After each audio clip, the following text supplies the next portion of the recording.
Ladies and gentlemen, welcome to another exciting episode of Imperial Wrestling Entertainment BattleZone TV. I'll be your commentary team tonight. I'm Clint Williams. Joining me on commentary after his match is over will be the creature feature, John Campbell. We are about to get into some heavy action with the moneymaker Tez Cash Carter and the MDWA Southeastern Michigan champion, the creature feature, John Campbell. Now, as always, I am pulling double duty, so y'all have to wait just a hot minute whilst I do these announcements.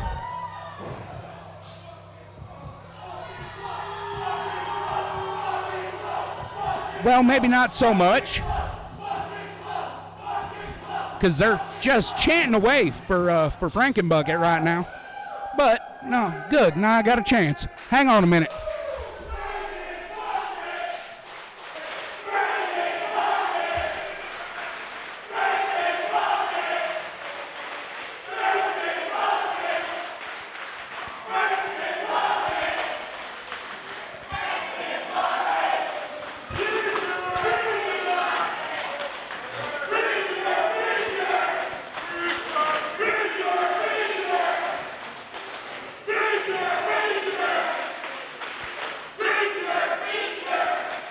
Y'all mind?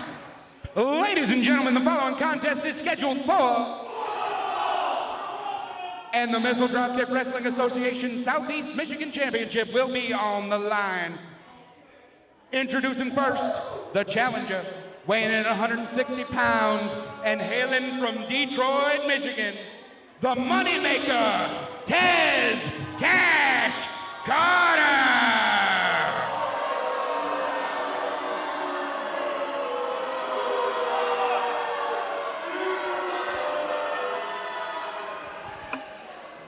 And his opponent, weighing in at 240 pounds and hailing from Ashur, Michigan. He is escorted to the ring, as always, by Frankenbucket.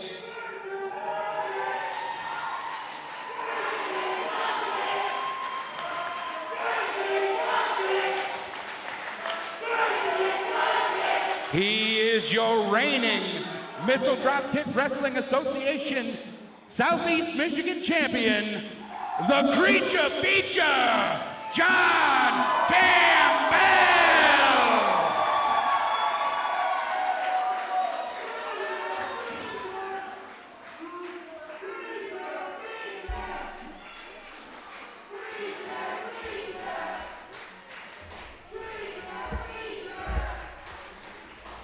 All right, y'all, I am back with you. As you can see, Jared running the refereeing for this match, about to display the title to the fans so we can get this one started right proper. Tez Carter looking just as relaxed as he ever has. He's been after that title for a few months now and just has not been able to lay hands on it. And I'm fair certain that that frustrates him to no end. But trying to take a belt from a man like John Campbell is a different. And they're off. Immediately with a belly-to-back suplex. And John's back on his feet. Tez looks a little dazed. Irish whip and a big back elbow. John pulls Tez to his feet. Into the corner, big chop. Oh, and he's biting his forehead. That's very much a Campbell move right there. And now John getting that crowd just as hype as he can. Looks like we're about to see a big snap suplex. And a nonchalant cover with hook a leg, but only a 2 count. Carter looking a mite dazed. Campbell back to his feet already. Gets Carter to his feet, puts him in the corner. Another big chop. Irish whip from pillar to post. Hyping that crowd up. Here comes something heavy, slicing the throat, thumbs down. Big forearm in the corner. Snapmare takeover.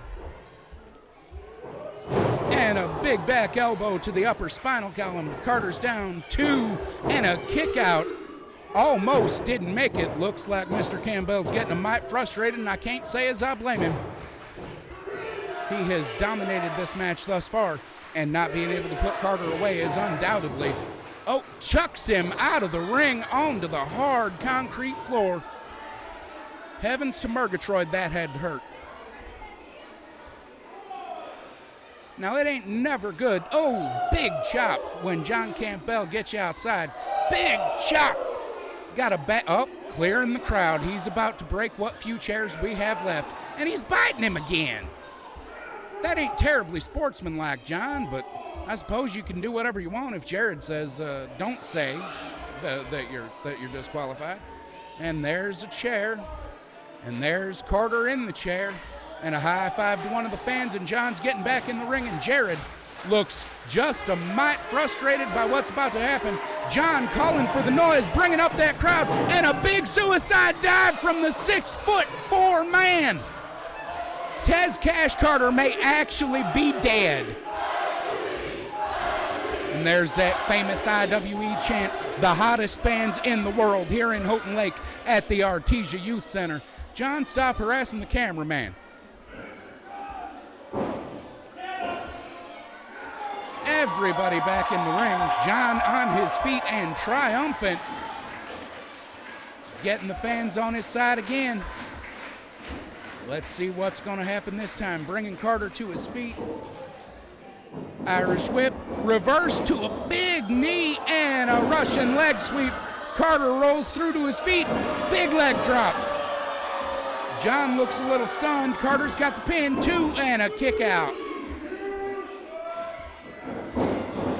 Carter kicks John in the butt while he tries to run away. And one to the midsection. They're in the corner. Big forearms from Carter, keeping Campbell dazed. Started to argue with Jared. Changed. Oh, Jesus. Just rapid fire forearms, and John is down in the corner. Knocked silly.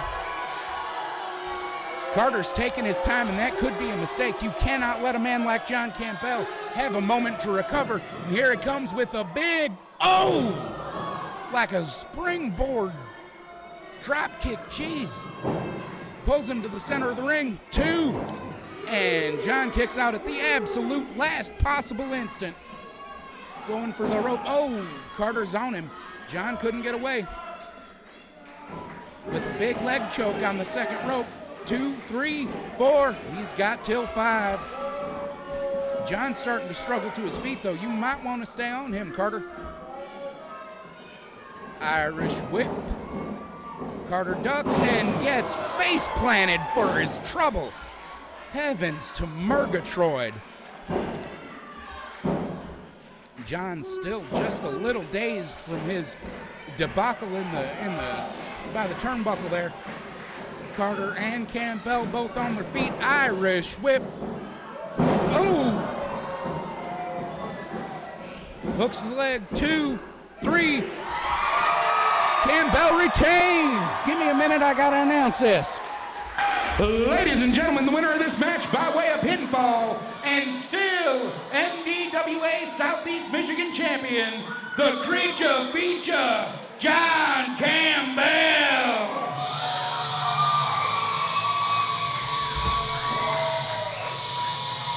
Now, I tell you what, Carter put up a hell of a good fight there, but it's harder than you'd think to keep a feller like Campbell down. I've seen him take punishment like y'all wouldn't believe. Oh, and here's Chuck Hammer, still on that fake crutch, trying to pull John into something looks like. No, he ain't doing that today. That's for the best. I need John. He's my commentary partner today. I can't do it alone. I could try, but I'd imagine y'all would think it was real weird if I started talking to myself in different voices. Like, I ain't the crazy one. He's in the ring right now. But a spectacular title defense by the creature feature John Campbell, who has received a hat from a fan and ought to be on his way over here to the commentation station after a bit of a celebration stop, obviously. Can't blame the feller after a match like that for wanting to make sure the fans know how important they are to him.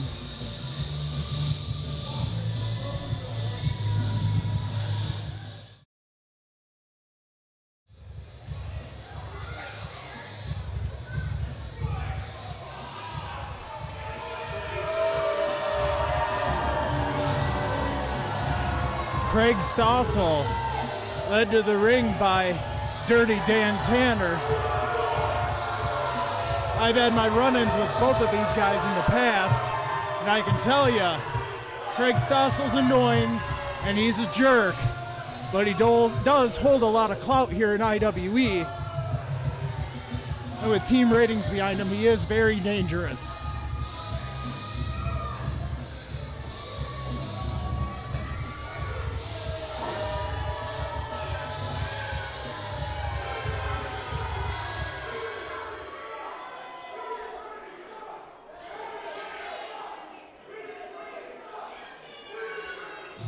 Fans letting them know what they think. And they're letting them know what they think of President Rick Greene. It's put up or shut up time for Craig Stossel. Rick Greene looks ready. Craig Stossel, I mean, he came out with a suit.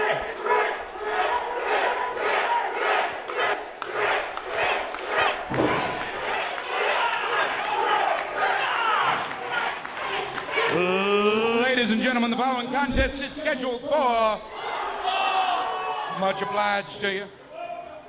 Introducing first, hailing from the executive suite and weighing in at... apparently I don't make enough to note. That means he's overweight, ladies and gentlemen. Team ratings, the leader of team ratings, the executive producer of Imperial Wrestling Entertainment, Mr. Craig Stossel. The fans do not like this man, and rightfully so. And his opponent, at a height of 2 Craig Stossels and weighing more than team ratings bank account, he hails from Coopersville, USA by way of Tombstone, Arizona. He represents the 4 Cour, President Rick Greene.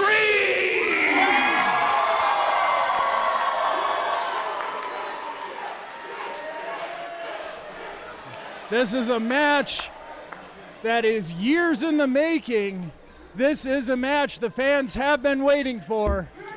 You are correct, Mr. Campbell. And here we go. Wait a minute, what's going on? What's going on? Ben Brody and Jeremiah Hughes, Sam Farmer and the Cannonball Alex Steele beating the bricks off of each other in the aisle. And in the ring, Greene got Stossel pinned in the corner. Looks like the poor feller's about to cry. We have a melee going on the floor. What? Who's it? That's a chair. Who's got a chair? It's Ben. Wait a minute! Evil, dirty Jacob Braun. How did he get in the damn building? How did he even get here? He doesn't work here. He has laid out President of Imperial Wrestling Entertainment, Rick Greene. Take that crap back to wherever you came from. No! And that's the 3 count. You're kidding me! Ladies and gentlemen, the winner of this match by way of pinfall, executive producer, Craig Stossel. No! This is a travesty. It's a bloody nightmare. And Rick Greene is out. I mean, let's be fair here. He was trained and he was ready to take on Craig Stossel. Rick Greene was not prepared to take a chair shot from a former IWE World Heavyweight Champion. I don't know that much anybody'd be ready for a chair shot from Jacob. Well, he's a little indisposed right now. So I guess that means tonight, BattleZone is going to be run by Team Rating. Oh, no.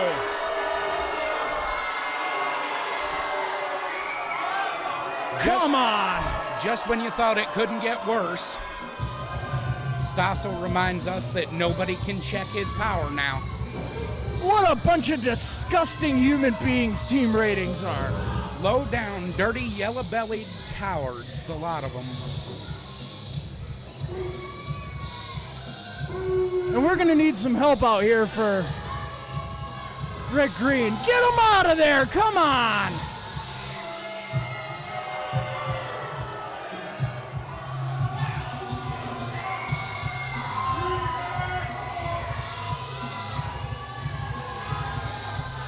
This is disgusting, ladies and gentlemen. Absolutely bloody infuriating, John. Mr. Greene seems to be moving on his own. I don't know if he'll be able to walk or if he's knocked silly, but well, he's up.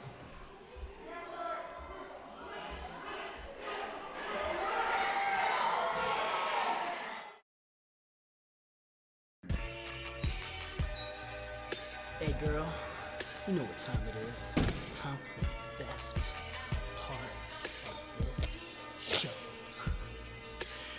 Ladies, I'm the one they call Dr. Feelgood. And baby, the doctor is in. Because I am violence at its finest. The hit with the shtick, the new sensation taking over the nation. So open up and say, oh my God, for the best of the best of the best. Because they call me Mr. Big Shot Nick Van Cour.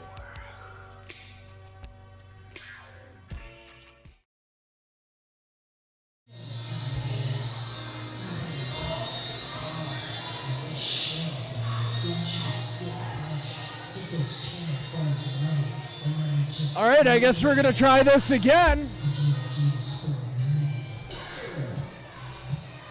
There we go. Now the grease ball's on the way out to the ring. Oh, I'm starting to itch. Like hives.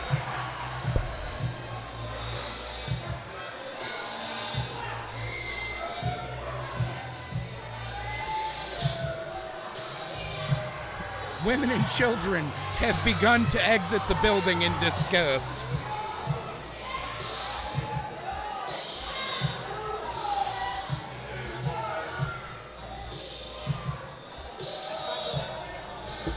Well, the man is taking a sweet time getting to the ring. From what I can tell, he always does. Is he driving the school bus? Right, like, is it 1992? Did I miss something? I don't know what this is. I tell you, I had to wrestle this guy back in February, and I did. I had a rash for about a week. And I've not, been accused of ever being the most hygienic guy, but, ugh. You are at, The fans are running away. Heavens to Betsy.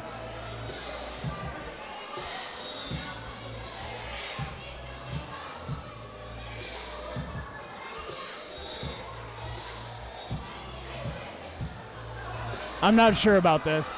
I thought you had a long entrance. At least the fans are happy when you come out.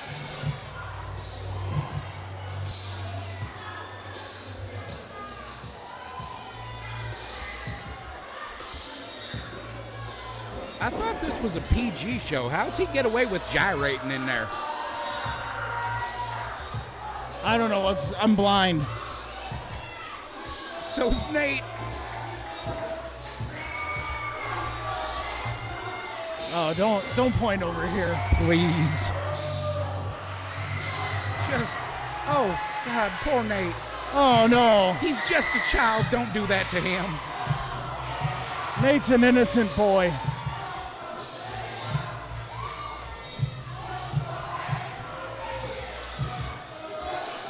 Oh, does this song never end? Jeez. The fans chanting, put some pants on. There's a reason our fans are the best.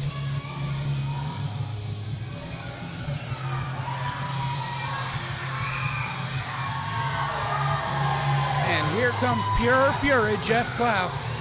Now, I have a little interesting tidbit here. These two are no strangers to each other. Back in the early days of BattleZone TV, when Nick Van Cour was a member of the Dynasty Force Corps and Pure Fury Jeff Klaus was a member of the Fast and the Furious, these two had many battles, and they actually traded the IWE tag team titles back and forth with their respective partners. So this ought to be just a heck of a bout then. And you know what they say, the more things change, the more they stay the same. And so I imagine, even all these years later, there's still a lot of bad blood between these two. I'd have to imagine so. Pure Fury looks just a little bit irritated, you might say.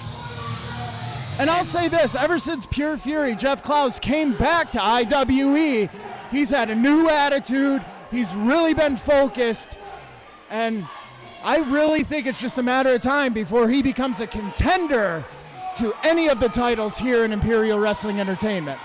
Oh, absolutely. Jeff Clouse is a fantastic contender. Nick Van Cour making friends everywhere he goes.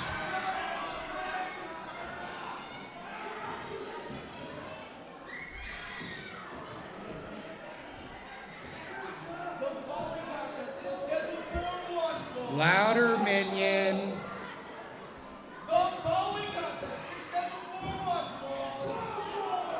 No, I told you how to do it. You got to pause and let them say it. Start over. I think at this point they just want to see wrestling.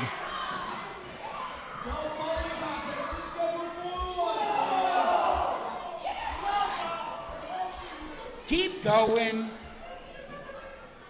Ladies and gentlemen, the following contest is scheduled for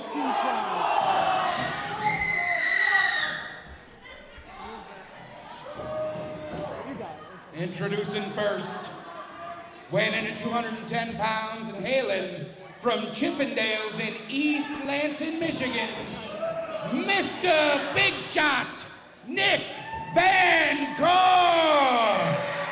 Nick Van Cour has lost a lot of weight since coming back to Imperial Wrestling Entertainment. He is looking in great shape. And his opponent, weighing in at a svelte 185 pounds and hailing from Lapeer, Michigan, Pure Fury, Jeff Klaus.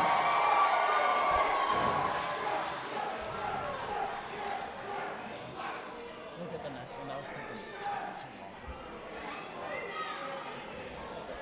long. Well, I do believe that pert soon here, old Nate's gonna say, ring the bell. Here we go, ladies and gentlemen. Finally, this matchup is underway. I've had quite enough of the gyration already.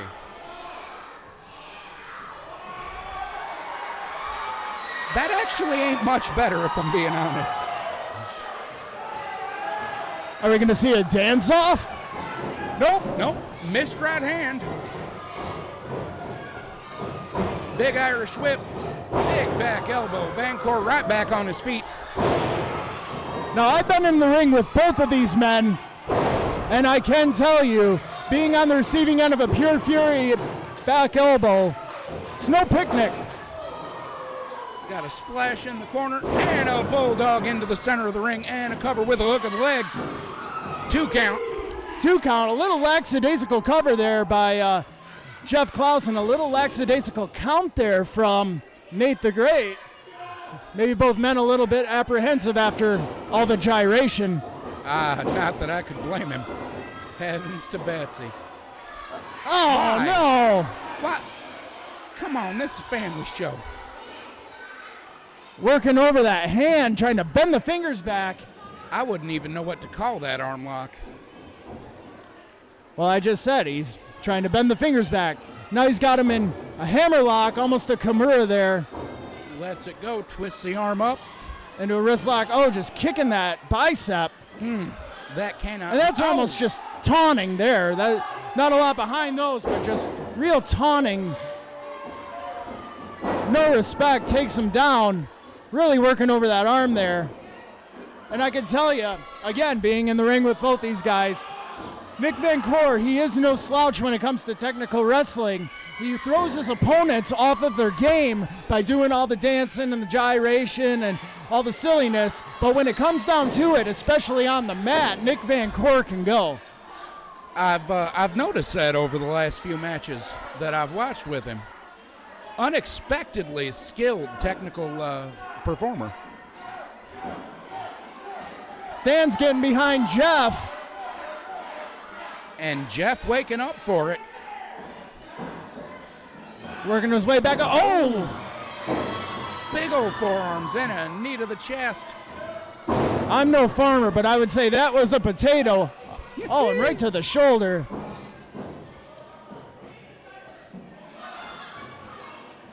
Now that's just rude. Yeah, and these are just taunting shots there. Starting to think that Nick Van Cour ain't even particular trying. More proving a point than attempting to win, you know what I mean? Oh, and just bending that arm back.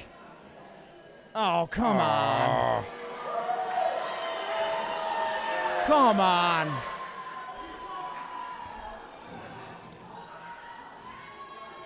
Oh, and that could have broken a shoulder. That could have torn it out of the socket. Cover a little bit too lackadaisical to be putting Jeff Clouse away there. Hey, that's my word. Easy for you to say, right? No, it was hard, actually. 5 syllables. Yeah, it was a little sesquipedalian. Jeff working his way back up. Well, thought they were going to start trading blows, but Van Cour just back in control with a ripcord. Oh, and a flatliner. And a 2 count only. You got to hook that leg. And going right back to that arm there. That is a textbook armbar, if I'm not mistaken. And I can tell you this, that is a dangerous hold. How many UFC fights have we seen ended with an armbar like that? More than just the ones featuring Ronda Rousey. But as we know, this is professional wrestling, and professional wrestlers are tougher, so I'm going to go ahead and say this match may end. Jeff trying to fight out of it. Jeff fighting out of it into rolling a pin. Him on his shoulders. 2 count only. Barely.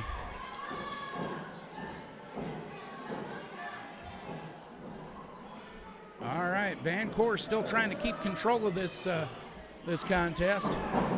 Irish whip into the corner. Stopping to gyrate might be a mistake, and here it comes! Going for that tarantula. Let's see if he can lock it in. There it is! Cannot win a match with that, but it'll certainly wear your opponent down. You can certainly wear your opponent down. A lot of people at home may not realize this. Those ring ropes are just steel cable with hose over top of it. So you're really getting wrapped around steel cable. And a reverse rolling neck snap. Hooks the leg. 2 count only. That was close. Jeff digging deep. Nick Van Cour trying to stay with it. Jeff trying to get the crowd behind him again here. And Nick a little bit jealous. Oh! I think Nick thinks they were cheering for him. He's got him up. This may be the PF5. No, he got out of it. And rolls him up. He's got the tights. He's got the tights. Come on.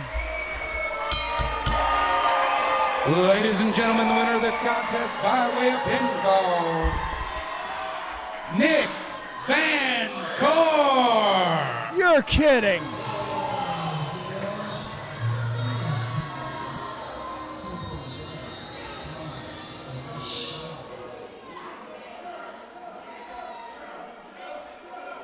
Valiant effort by Pure Fury, Jeff Clouse. Nick Van Cour stole it.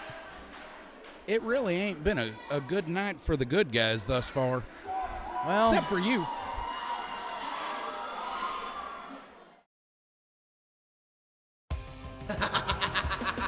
What's up, you IWE goons? It's your boy, Cannonball Steele, with the elite stable in all of professional wrestling, Team Raiders. And since Craig Stossel is in charge of the show tonight, it's open season on all you IWE dorks. Me and Jeremiah J. Hughes are going to take old Sam Farmer back to the retirement home where he belongs. And then in our main event, oh my goodness, the big ratings booster, Bill Blackwell, will challenge Benjamin Brody for the IWE Heavyweight Championship. It's all over for you, you gargantuan. I can't even talk right. I'm so mad about him, but that's no problem. Because we are Team Ratings, and we are ready to take over, like we always say we do. Boss, tell him how it is. We're Team Ratings, and we mean no disrespect. Jack wagons.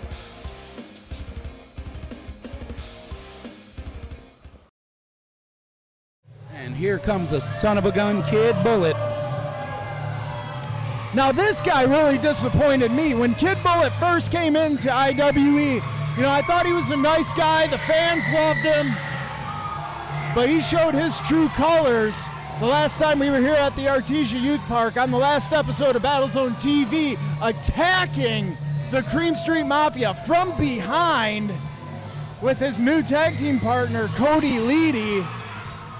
You're absolutely right, John. He seemed just one of the nicest fellers I met in the locker room, actually. Not anymore. It was an aggressive betrayal to see him do that to Nick Baker and Roberto Cruz.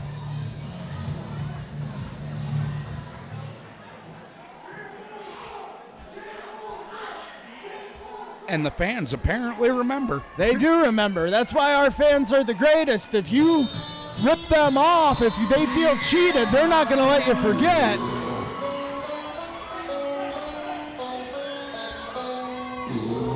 And here he comes, former Imperial Wrestling Entertainment Gladiator champion, the hick from the Sticks, Bam Grizzly.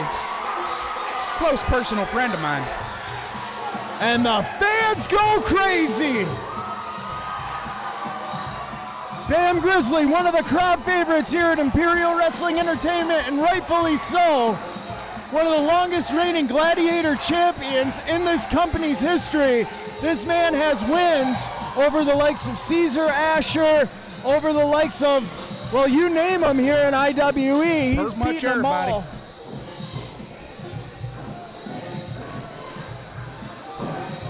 He's beat Cesar Ashur, he's beat Kerr. He's come real close to beating Jeff Clouse. He almost won the tip up over the top rope battle royal. Yes, sir.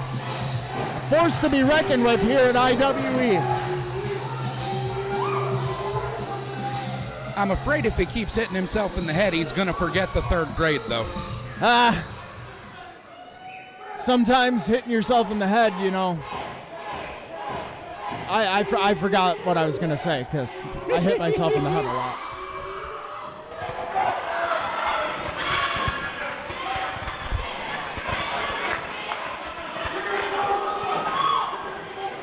The following contest is scheduled for... He's got it now. Thank you very much. Introducing first, weighing in at 185 pounds from Tombstone, Arizona, he is the son of a gun, Kid Bullet. Just a stark turnaround after the last show. This crowd used to love him. And his opponent, weighing in at 200 pounds from Bad Axe, Michigan, he is the hot, tracking, chewing, spitting, standing whittling hick from the stick, Bam Grizzly!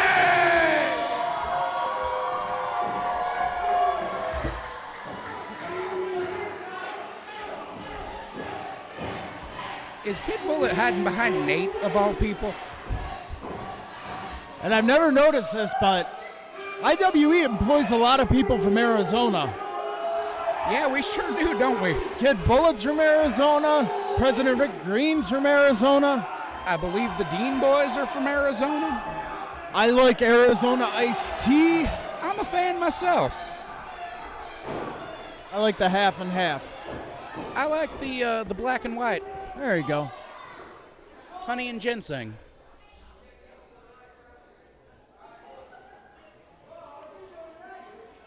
Bam making sure that his furs are well taken care of. I was there when he caught that fox. Oh, Bam loves Nate.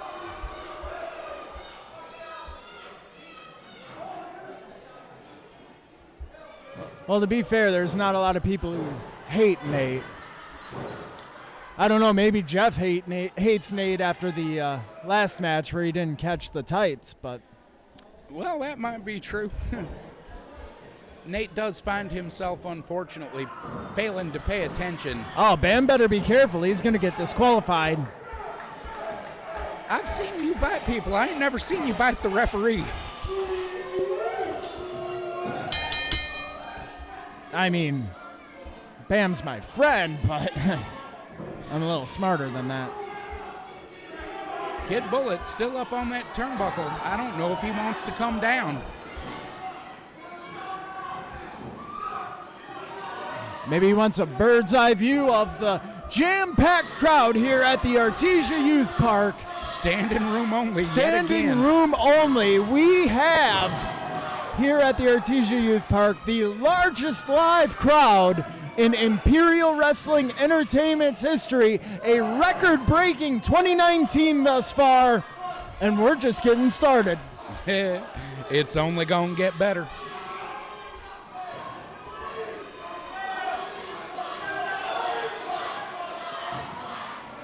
You think they're ever actually going to fight, or? Oh, cheap shot.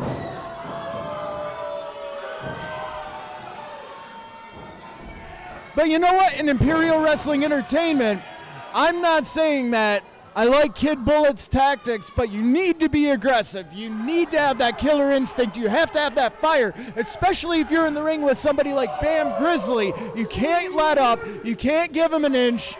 And guess what? He just gave him an inch. Maybe a foot at this point. Bam's over firing up. Oh, no. Ooh. And we're serving up the chops tonight here in Houghton Lake. Big Beal out of the corner. He chucked Kid Bullet so hard, Kid Bullet rolled all the way back to his feet. Bam Grizzly practices this in the woods with logs. He is the log rolling champion of Bad Axe, Michigan, 3 years running. And a big flying forearm right to the face and chest of Kid Bullet. Picks him up. We don't get to see Bam show off his power too often. That was nice. Textbook. Scoop slam. And Kid Bullet, maybe he's trying to regroup. Can't say as I blame him. I don't think he's going to win this one with raw aggression or raw power. It's going to have to be guile. Well, Kid Bullet, he is a smart wrestler. Watching him over the past few months here at IWE, I can tell you he has some tricks up his sleeve. And just like giving Bam an inch and Bam taking a mile, maybe he's falling into some sort of trap from Kid Bullet right here. I mean, look at Bam. He's getting bent out of shape. Kid Bullet, I mean, he might be on the floor yelling at the fans, but, man, he's giving Kid Bullet time to breathe. Oh, Bam's finally going after him. Oh, Kid Bullet on his knees, begging.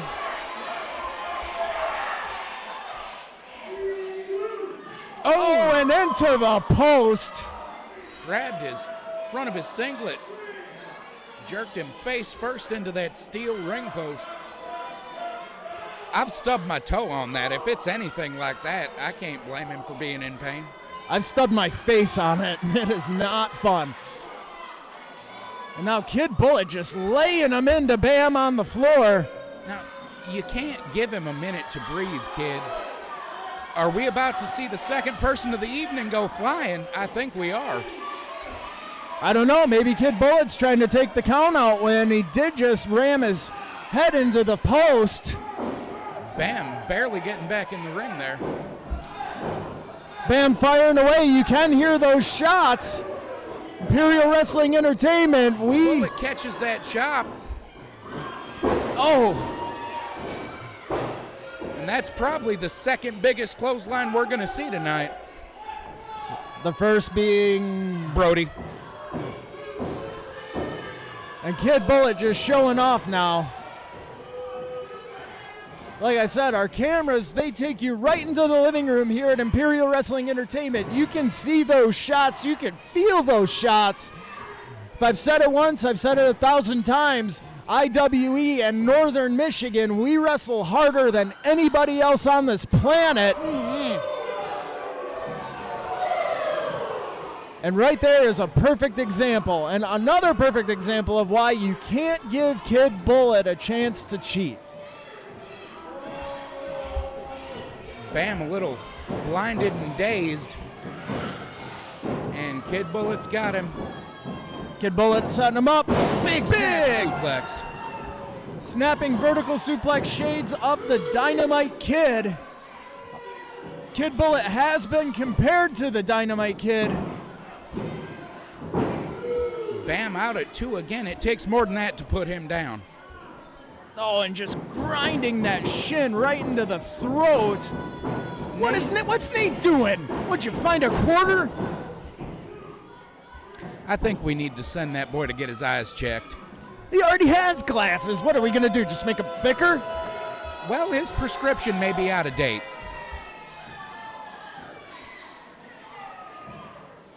Bam's trying to fire up, but it don't seem to be happening. Oh, there you go. Headbutt to the midsection. And a big clothesline. Woo! I think that is going to be one of the biggest clotheslines we see tonight. Turn Kid Bullet inside out. No, 2 count only. It's going to take more than that. Bam, I don't think you ought to argue with Nate here. You ought to capitalize. Bam needs to stay on him, and that's why. Just trying to rearrange the face of Bam Grizzly there, digging his thumbs right into the eyes. And Kid Bullet is right. He does have till 5 to break that. It only makes it technically legal. It doesn't make it nice. I am not a Kid Bullet sympathizer in any form or fashion, but technically legal is still legal. You're absolutely right, Mr. Campbell.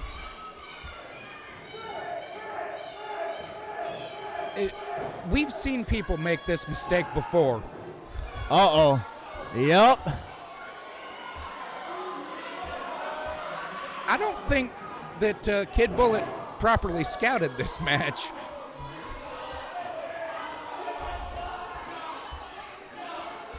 Kid Bullet, he may have just found Bam Grizzly's power up. He has awakened the redneck. Caught him. Caught And the other one.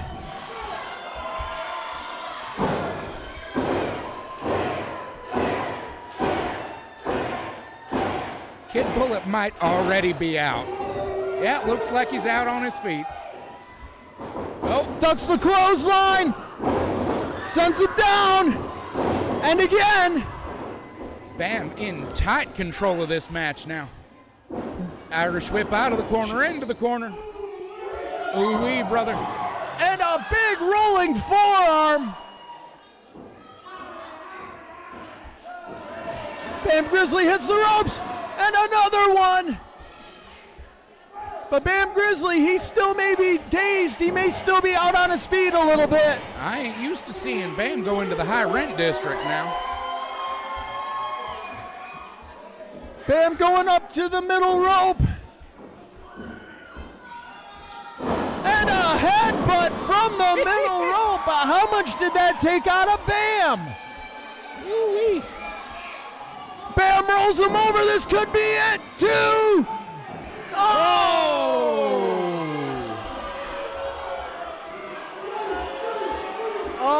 I don't know about that one. The crowd sounds a mite irritated.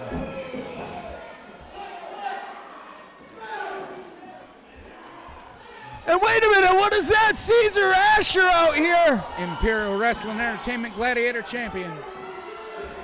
Cesar and Bam, they have no love lost between each other.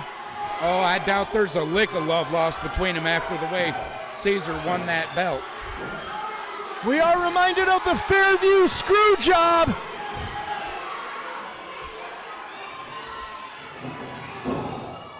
And Kid Bullet immediately able to capitalize. Oh! He pulled the trigger, the son of a gun! That's it. And that's the end of that. The winner of this match by way of pinfall, the son of a gun, Kid Bullet. Kid Bullet.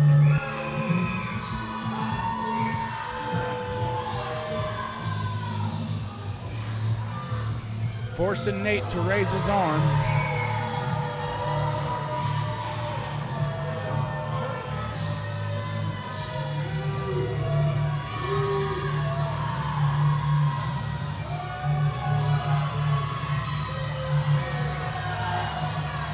It looks like Bam ain't stirring too terrible much at the moment.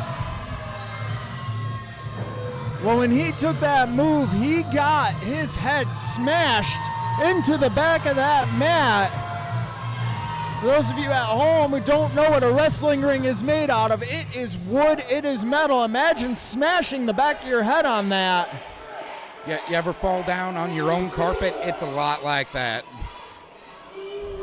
It's like falling on concrete.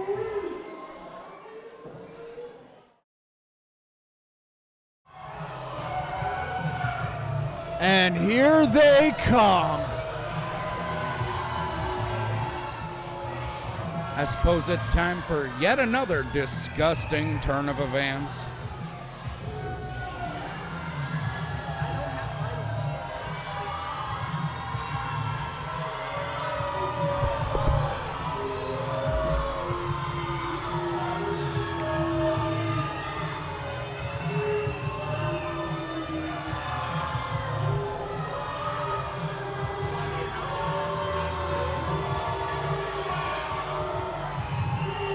I don't even want to say anything. I'm just going to let these fans speak for me.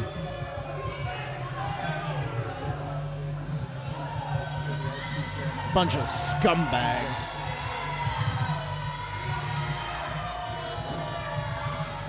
At no point in my time with this company have I seen something good come out of team ratings walking out of that back room.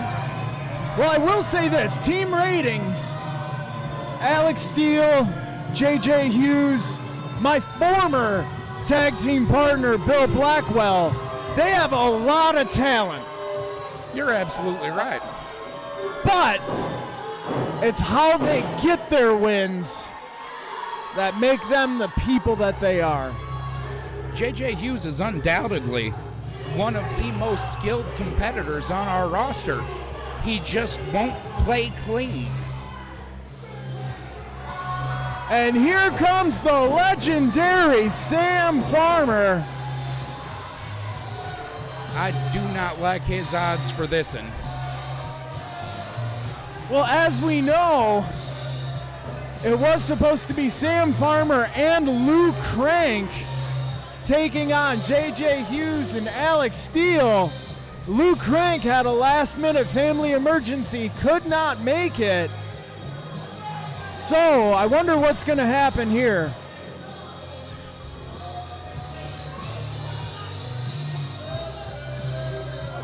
Sam Farmer with some words. First of all, I need to apologize. Last night, my partner, Lou Crank, was injured in Chicago, so he cannot be here tonight.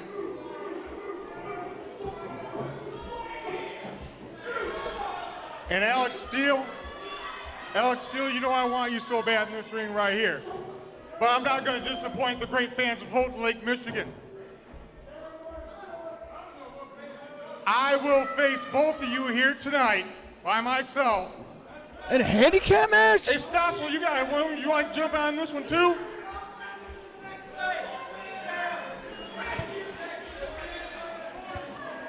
Sam Farmer just laid down the challenge. He's going to challenge both JJ Hughes and Alex Steele. I don't know if I like his odds.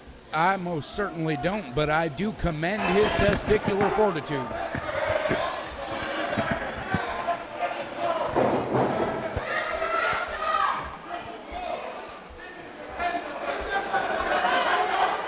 Farmer managing to cow Alex Steele with his very presence. What? And maybe a little of Jeremiah for that matter. Well, you know, there's no love lost between Farmer and Steele. These two have had many hard-hitting battles over the months here in IWE. And Steele's got a bad habit of winning Illegally. The following handicap match is scheduled. The following handicap match is scheduled for one fall.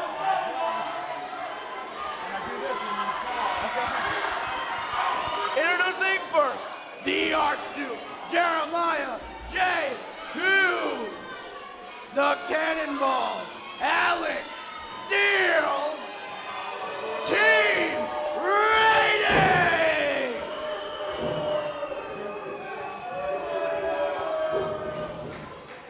And their opponent, weighing in at 237 pounds, from Lima, Oklahoma, legendary Sam Farmer!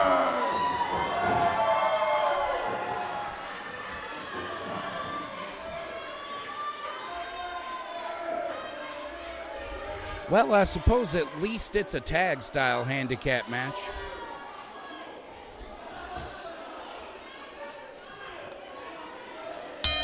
I still don't like the odds. Absolutely not, especially not with Mr. Craig Stossel and Dirty Dan Tanner at ringside. And J.J. Hughes stepping in the ring. Alex Steele, pointing to his head. He wants no part of Sam Farmer, and we all know it. Yeah, Cannonball, go ahead and try to sell your cowardice as smarts. It'll work. And listen to the fans. Oh, big right hand from Sam Farmer, and another. Just tagging him right in the forehead, now working over the back. JJ backing him into the corner. Roll it down. Now, come on. I ain't never seen Steele run that fast. Well, again, we know Steele, he wants absolutely no part of Sam Farmer. Puts him in team ratings corner. Maybe not the best of ideas. Well, yeah, he wants Alex Steele. And Alex Steele is a giant, dirty coward. Blocks a big right hand. Sam Farmer, he's not legendary for nothing. Abdominal stretch. I ain't seen one of those in a long time. And again, come on. Now, anything with team ratings we know isn't going to be fair, but I mean, there's a limit. And now, Sam fighting back, though. Farmer somehow managing to stay on top of it. Farmer just laying him in. Sends J.J. Hughes off the ropes into a sleeper hold. I ain't seen one of those. Oh, come on. To Betsy. Come on, Sam. When you're in there with team ratings, you got to fight. Wrestling is not going to work. You have to fight. Farmer can't be everywhere at once, and neither can the referee. He's going to have to turn this into a knockdown dragout.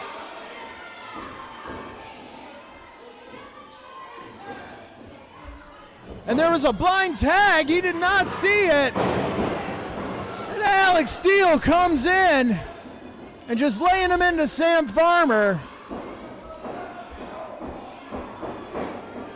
That was a blatant choke. Jared better step in there. Well, I suppose he's got till 5. Again, it's not technically illegal. It is very rude. As disgusting as I think team ratings are, it's not technically illegal. Uh-oh. Got a chin lock started. Was that a thumb to the eye? I don't know. I don't think he could get the leverage that he wanted on Steele, and now they're gonna wishbone. That will cause a mighty pain in the particulars. Whenever that 2 happens count. to me, I wish it didn't. And a big elbow right to the chest, compacted the chest cavity of Sam Farmer. And again, you get hit in the chest just right, it knocks the wind out of you. You can't breathe, you can't wrestle. It can also trigger a massive heart attack.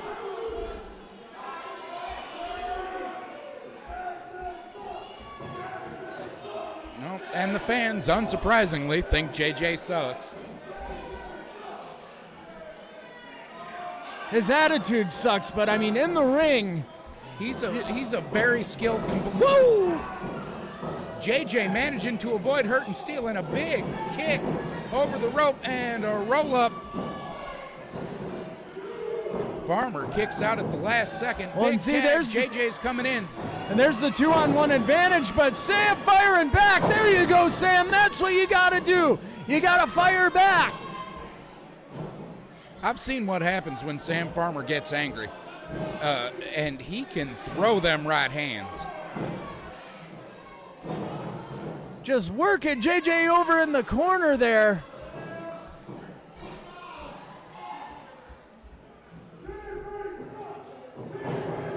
See, I suppose that's the dichotomy of this match. Ideally, he would keep Jeremiah in the opposite corner, but he can't turn his back on Alex Steele. Case in point. And there you go. Finally, the eyes in the back of his head send Steele to the floor. JJ fires away. There wasn't much behind it, though. Sam fires back. And he has now exited both members of Team Ratings from the interior of the ring. What's he gonna do? He's gonna bring him back in the hard way. Wait a minute. Wait, he's got the foot. He's got the foot. Come on. Dirty, low down, no good, double dealing. City slicking over cologne, V-neck sweater wearing. The winners of this match, by way of pinfall, the Cannonball Alex Steele, the Archduke Jeremiah J. Hughes, Team Rating! And you know what? You said it earlier. This hasn't been the night for the good guys, but with Rick Greene being taken out and Team Ratings running roughshod over everything,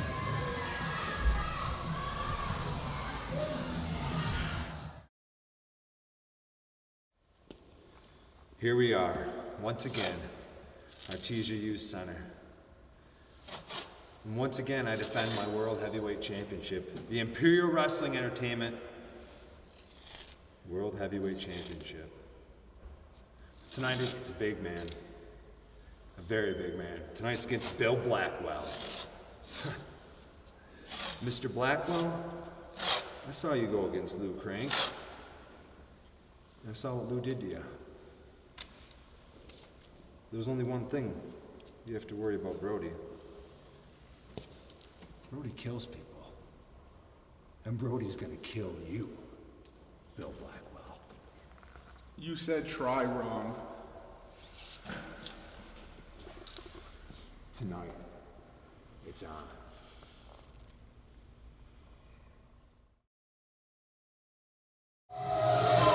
and here comes the Imperial Cup champion, the Dire Wolf, Kerr.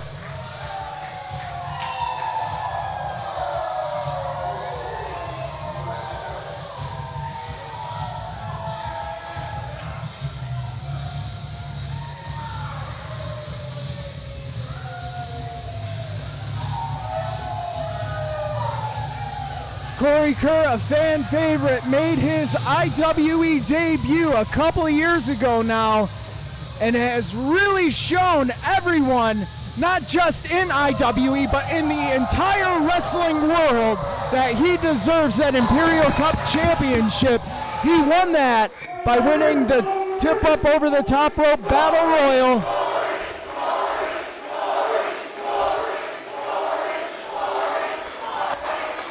You guys are amazing.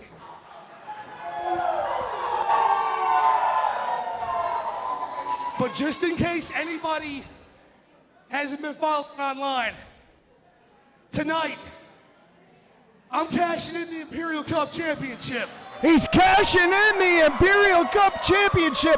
That belt gives him the right to wrestle anyone he wants for any title. I want in this ring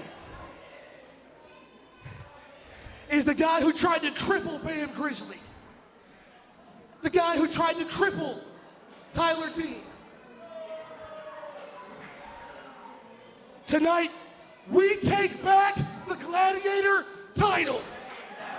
I want Cesar Ashur! He's laid down the challenge, Kerr versus Cesar Ashur. The Gladiator Championship is on the line. Cesar Ashur, you talk about a man who's been on a roll in Imperial Wrestling Entertainment. He is the reigning Gladiator champion, and rightfully so. Couple of questionable calls. Of course, I'm talking about the Fairview screw job back in February, but there is no denying that Cesar Ashur is a force to be reckoned with. He is not the Gladiator champion for anything.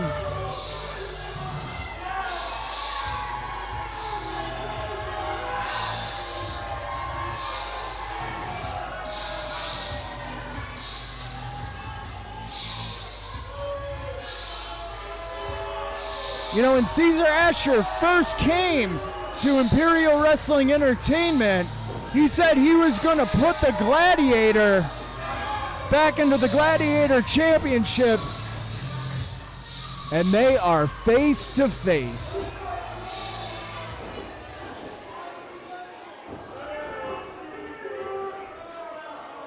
A lot of bad blood between these two. They are no strangers to each other. They did have a match against one another last summer, and what a classic it was. Ladies and gentlemen, the following contest is scheduled for much obliged to you, and the Imperial Wrestling Entertainment Gladiator Championship will be on the line. Introducing first, the challenger who just cashed in a guaranteed shot with the Imperial Cup title, weighing in at 300 pounds and hailing from Detroit, Michigan, the one-man wolf pack, the Dire Wolf, Kerr!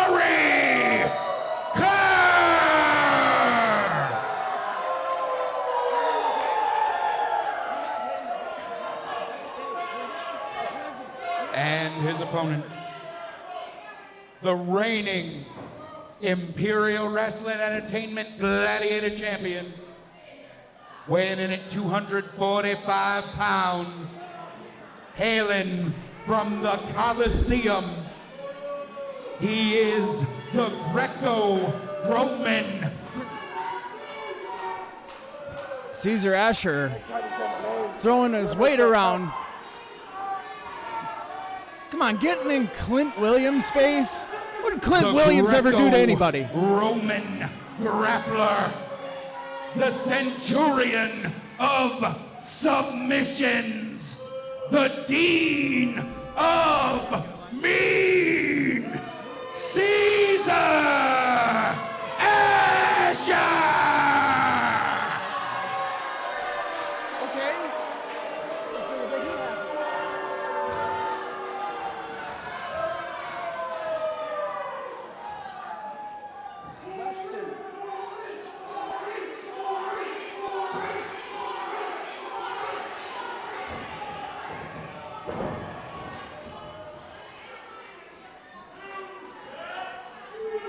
Terribly sorry for the delay, Mr. Campbell. You know, I would have loved to have seen you slap Cesar in the face when he was pushing you around up there. I mean, he is incredibly rude, but I ain't trying to die today. Well, maybe Kerr will do it for you. And Kerr, you can't push Kerr around. No, he is bigger. Not by much. And here we go, locking up two bulls.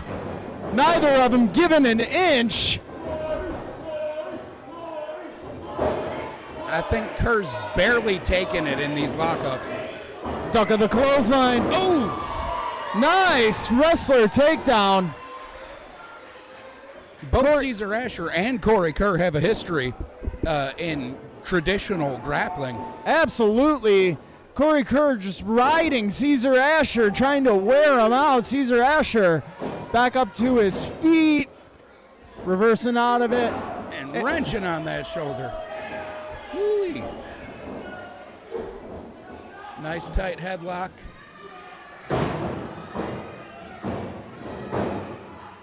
I've been in the ring with Cesar Ashur many, many times.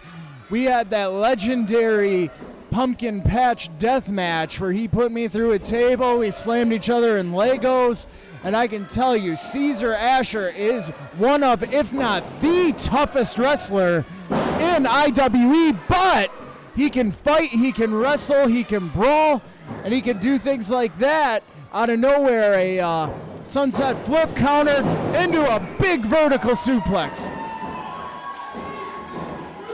Now, Corey Kerr, close personal friend of mine, by the way, does have a slight size advantage and a slight strength advantage. But Cesar does have a quickness advantage, and he has the agility advantage. Absolutely. So between the two, I would say they're very evenly matched. What one lacks, the other one gains. And a big chop there. Ooh. Make it two. Got a 4 count. And Cesar. Oh my God! Oh! And anyone who has been in a ring can tell you the apron is the hardest part. Ooh. And when you get drilled on the apron like that, I'm surprised Cesar Ashur can still walk. Picks him up. It looks like he's going for that sudden. Oh, Cesar gets loose, pulls the legs out from under him. And Cesar, smart enough to know he's going to have to take out Corey Kerr's vertical base. You know, Corey Kerr's legs, you know, he's got those big tree trunk-like legs. He's got those huge calves. A lot of his power is derived from those legs. So if he takes out those legs, Corey Kerr won't have his power advantage. And then Cesar Ashur, he could just pick the bones clean. Absolutely. And Cesar, despite his anger issues, is far smarter than he acts. Well, his anger is kind of what gets him into trouble. Head first into the turnbuckle. Cesar is often, you know, prone to temper tantrums, and, you know, he just kind of loses it out there. But really just working over Corey Kerr.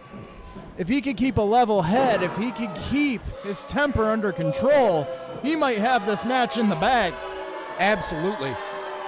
We'll see if he can keep his temper, though. That's where the... just grinding right on the ankle. A mite disrespectful, but a very good way to prove your dominance. Well, you know, he has that ankle lock submission hold that he uses and applies very well. Yeah. He might be getting ready to set him up for that. Wear down those legs, wear down that ankle, and then when he puts it on, might be over. John, I'm going to ask you a question. Do you know how to cow a wolf? How to what? Cow a wolf. Display dominance. And that's exactly what Cesar's doing right now. No, I'm not a fan of Werther's Originals. That's what he said, right? Frankenbucket's right there. He can translate for me. Werther's Originals, the candy that old people have. I love Werther's Originals, but... I rest my case. Cesar Ashur just working over all right. Corey Kerr in the corner. Oh, and just grinding his boot on the back of his head. At least he ain't choking him on the bottom rope. Cesar better watch it. He better not lay his hands on the referee. No, Nate doesn't take Oh, kindly to that. big leg drop. But as you can see, again, the apron is the hardest part of the ring. Cesar may have hurt himself on that. He may, in fact, have done some damage. Cesar bringing Corey Kerr back into the ring.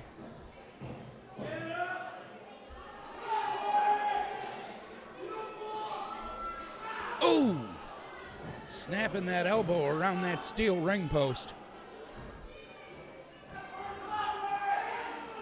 You know, I was thinking that Cesar was trying to work over the legs to put on that ankle lock submission, but this may be a different kind of strategy. He takes out the legs, he takes out the arms, he really takes out every limb.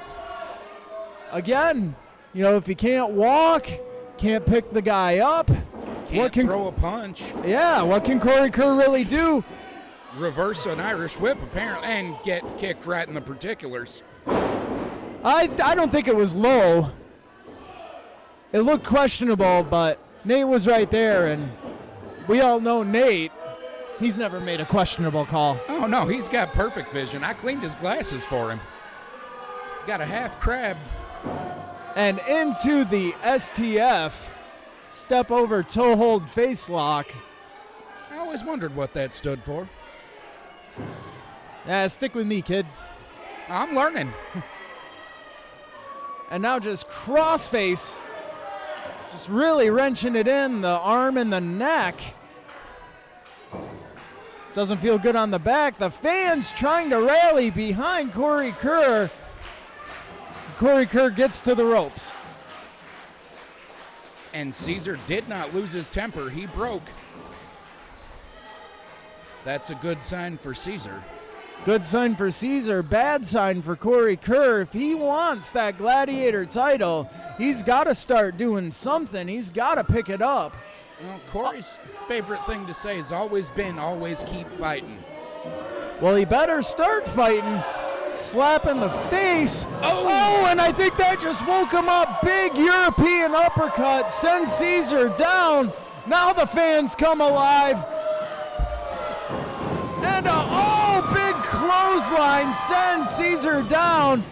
Sidewalk slam.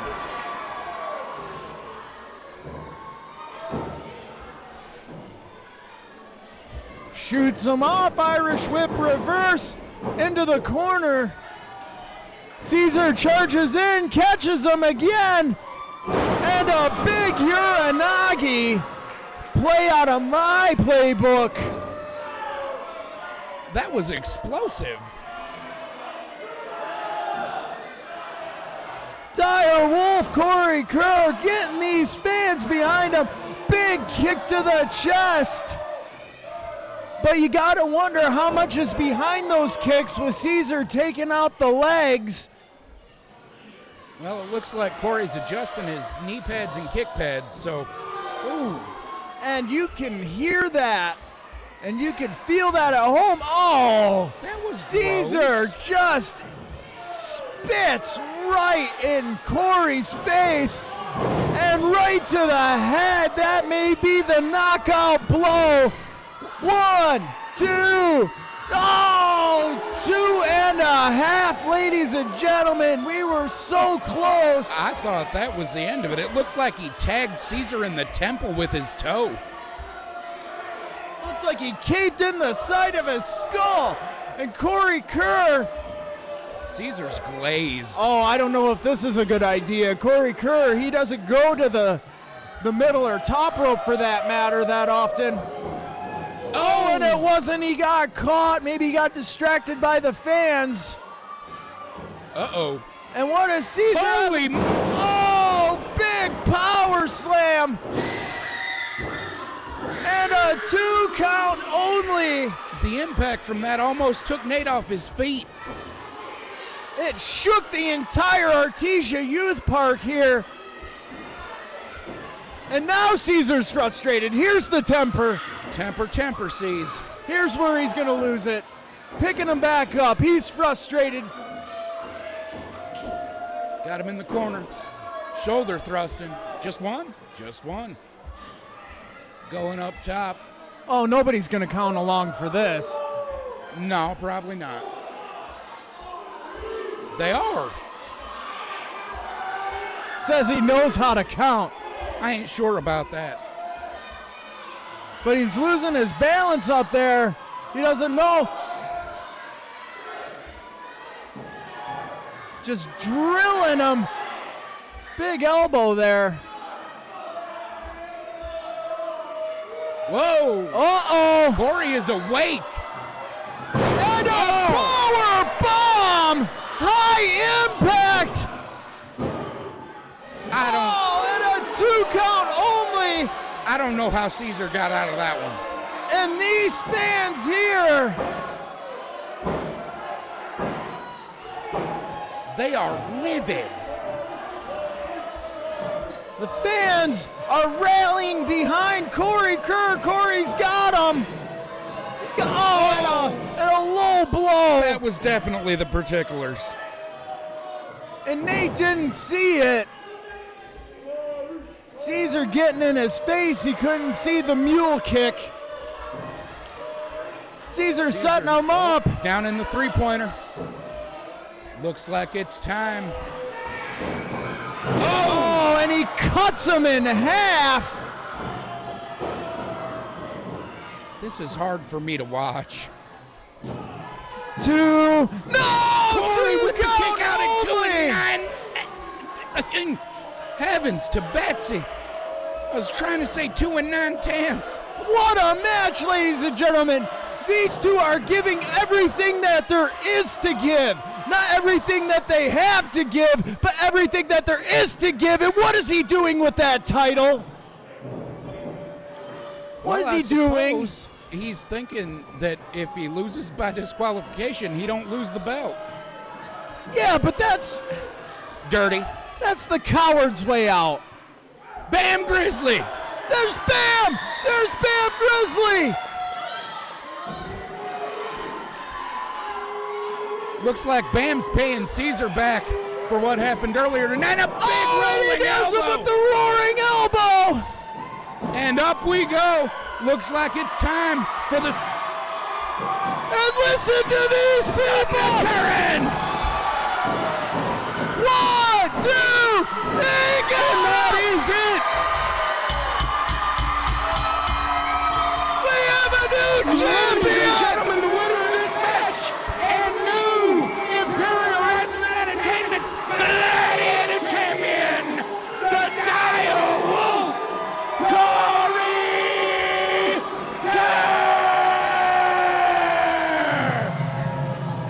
Ladies and gentlemen, all of Houghton Lake is celebrating. What a moment! They're trying to tear the center down. Everybody is on their feet.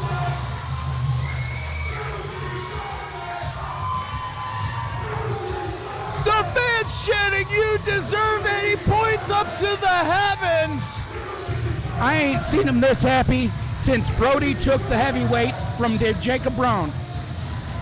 The streamers are flying. The fans are going crazy.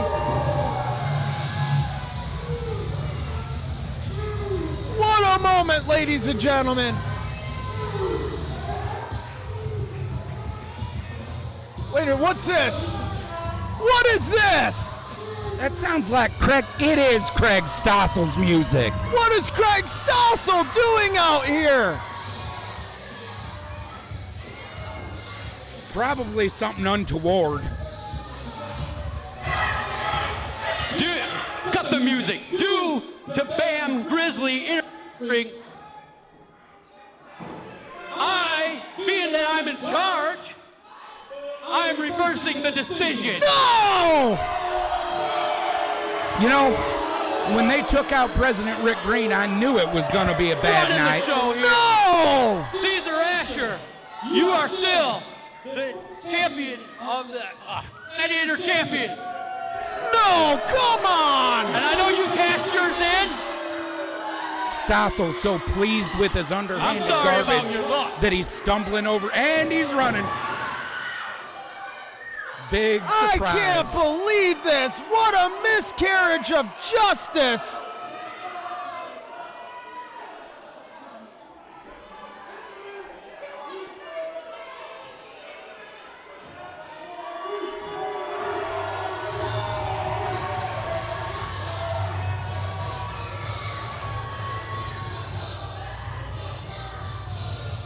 I can't believe this. I think that not celebrating may be the smartest decision Cesar's made all night.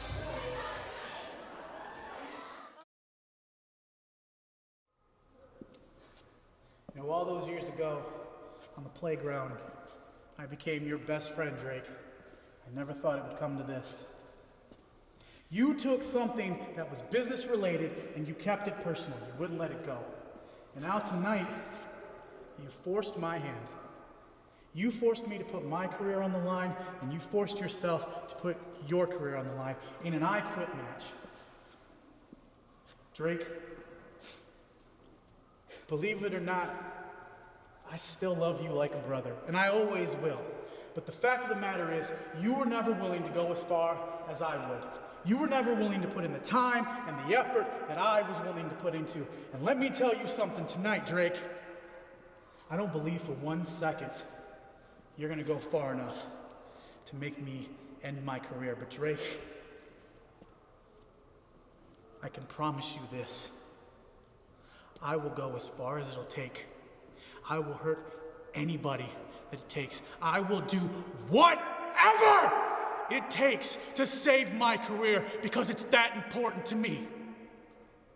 And Drake, 2 decades of friendship, a successful tag team, a tag team championship reign between us. And it all comes down to tonight, the final chapter in the book of D&D. Are you willing to go as far as I am? Because tonight is not about you, and it's not about the fans. It's about me.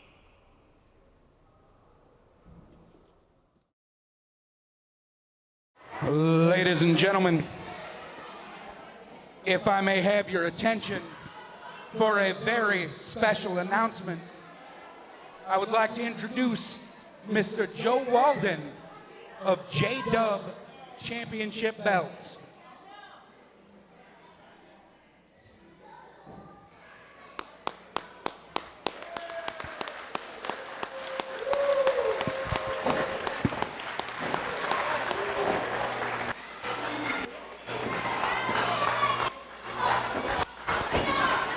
Mr. Walton, it's a pleasure to meet you, sir.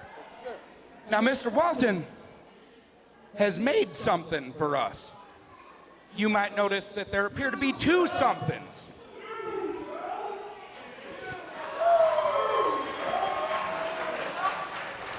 Would you like to unveil them, sir?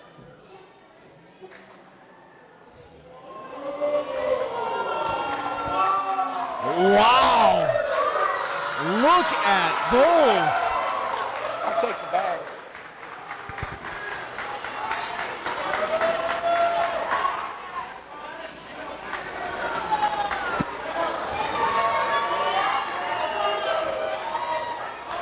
I'm just gonna put this out there right now. Anyone watching BattleZone TV right now, I'm looking for a tag partner. Let's go win those things.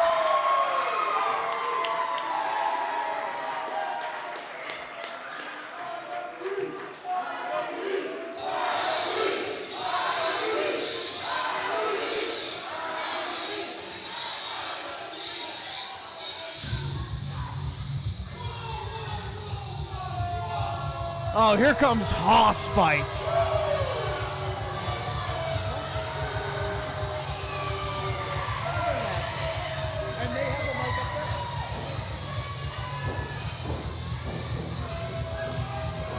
Wait a minute now. Look at that. The IWE's got shiny new tag team belts. But they got no champions to put them on. The IWE Tag Team Championships were vacated, stripped from Los Chicanos. Don't know, the Dean boys, your heroes, they all think the MDWA, and they lost the tag team championships because they can't cut the mustard. And then you got the Los Chicanos. They won the belts, but they're not here tonight because, oh, 1 step later, he blows out a leg quicker than you can say Kevin Nash. So that was funny.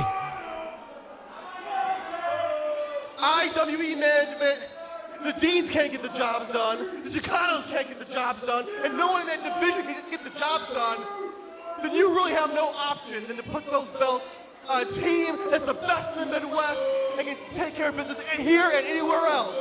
So give us those belts, award us as the tag team champions. You know, Haas fight, I don't like them, but they do have a point.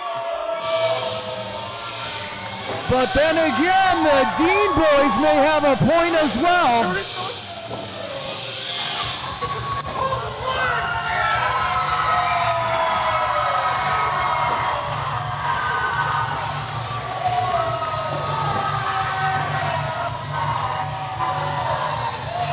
Cut the music.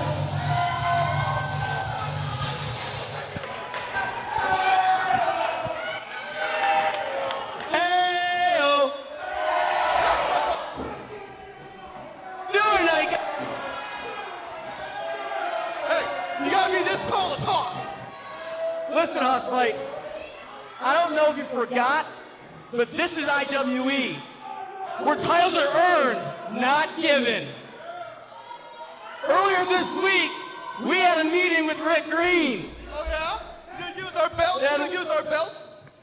And what we got here is a tag team title match for the vacated tag titles. What we're missing is a referee. Well, here we go, ladies and gentlemen. The Dean boys versus Haas fight for the vacated Tyson, IWE Tag Team Championships. To return the favor. Oh, we got Dan Tanner, and here we go.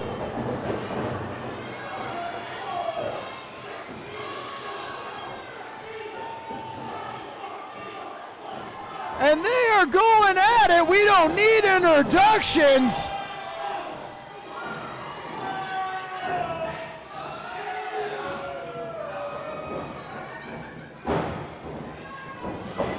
Oh! And that was a lot of bit of bad luck for the Team Haas fight there. You can see Tyler Dean still taped up. Ooh, we finally got a bell on this one, huh? Timekeeper asleep at the wheel over here.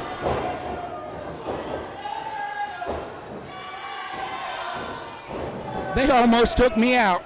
And Rick Caurdiea, oh, a big German suplex, not quite a German booplex. Don't nobody pull off a German booplex but you, Mr. Campbell. Well, effective nonetheless. He came right down on his head.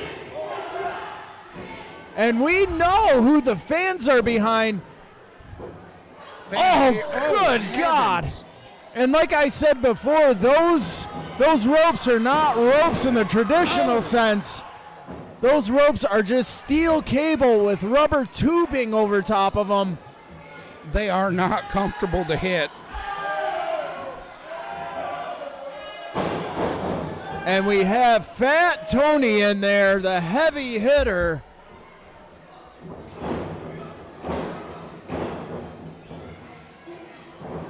Oh, good Lord! That clothesline just cut him in half. This really don't look terribly good for Tyler and Tyson. No. Just putting all that weight down on the chest. I mean, even a cover from Fat Tony, that's a wear down hold in of itself. Absolutely. Tyson Dean fires back. Big clothesline. Big drop kick. Staggers the big man. Uh-oh. Oh. And he just clamped his head like a vice.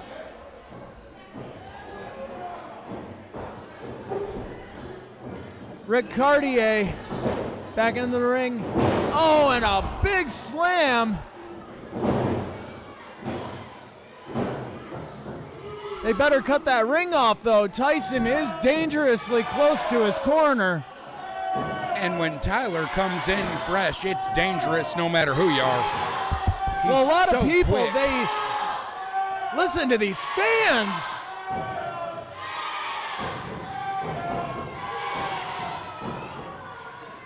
There you go, big face buster.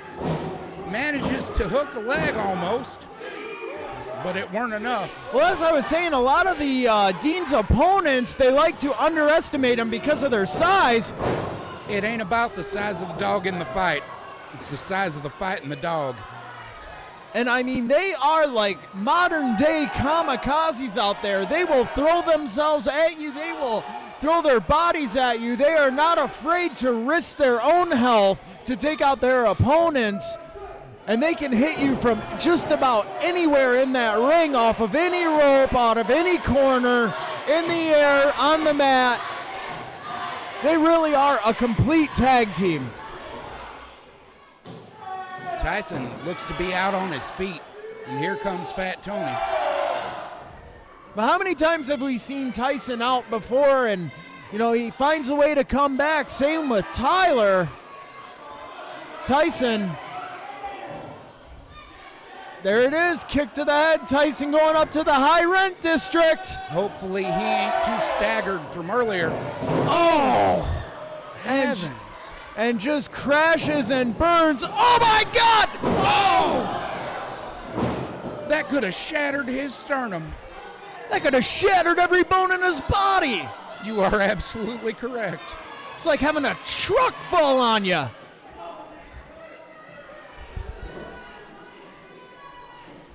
I've said it once and I've said it 1,000 times. Fat Tony, he's pretty agile for a house. He is absolutely surprisingly quick and agile for his side. And Tyson, a little bit quicker.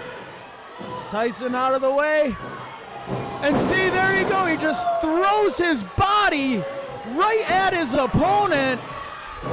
When you're fighting a giant, you got to be willing to do whatever it takes. And listen to these fans. Tyson, wrong Tyson, corner. you got to go the other way, Tyson. Still dazed.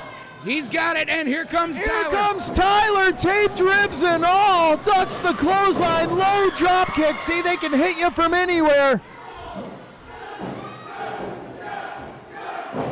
And listen to these fans. Big kick right to the jaw, but he can't get him off his feet. Oh! And there is a low enziguri, almost a shining wizard. Finally enough to put down Caurdiea. But what is Dan Tanner doing? Again, another questionable call.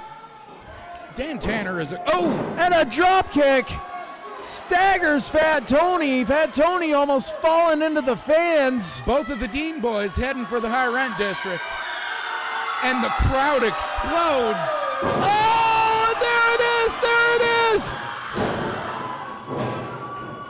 And a kick out it. And a kick out, and that's, again, I want to say another questionable cover, another questionable count by Dan Tanner. Dan Tanner is a questionable human being. So, he caught him on the kamikaze dive. That is not a good place to be. Slams him on the apron, but we have him. He's dialing it up. Oh, but he caught him. He caught him. No. Oh, right on the top of his head.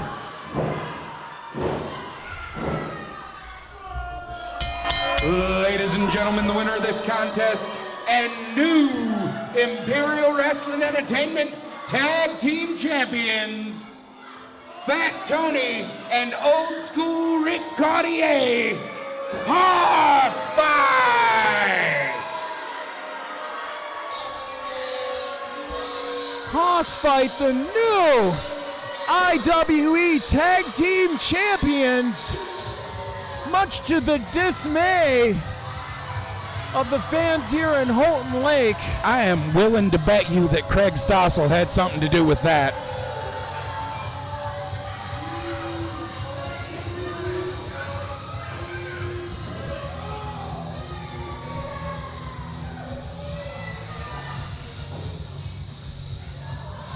I'm surprised they're not throwing toilet paper in there at him.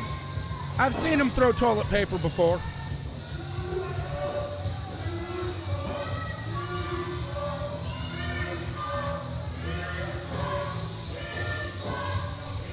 And the fans voicing their displeasure. How much you think Hossfight had to pay somebody to sit in the crowd and throw them streamers?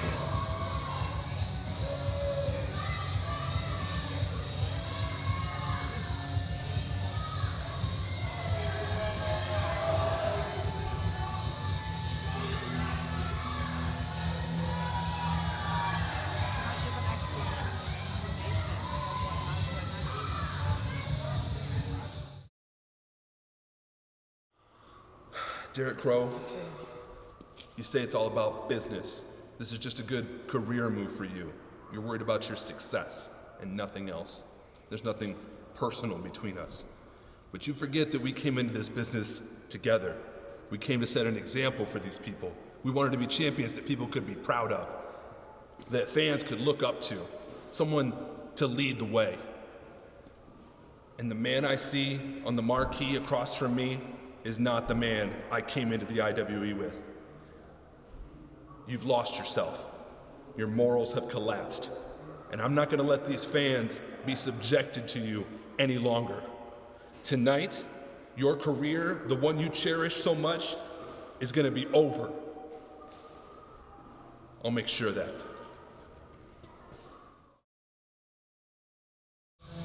By the sounds of the music, we have Derric Crow on his way to the ring. And for those of you who've been following Imperial Wrestling Entertainment, this is an I Quit match between himself and his former tag team partner, Drake Hanson. And not just an I Quit match in the sense that the only way to make your opponent lose is to make him say I quit, but an I Quit match in the sense that the loser quits IWE. It is a very special stipulation.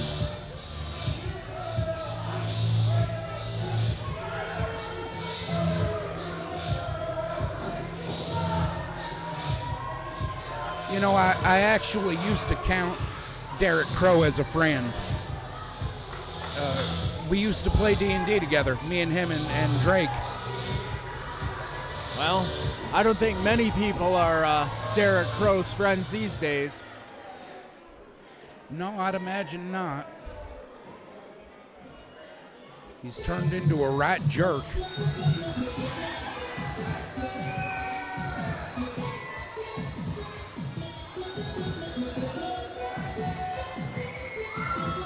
And here comes Drake Hanson, the Dragon.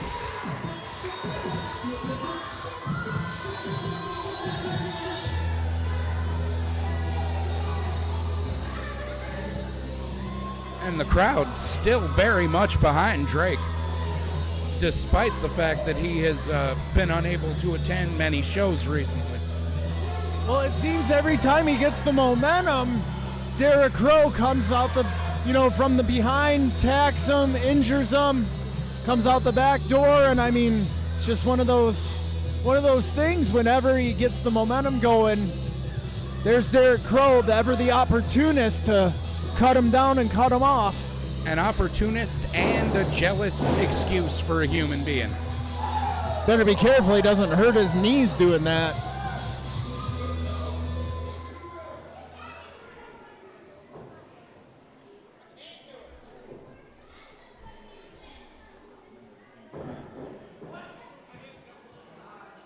Ladies and gentlemen, the following match is an I Quit match in which you must make your opponent say the words, I quit. Introducing first, weighing in at a hoard of gold from Bowser's Castle, Player 1, Rick Crow!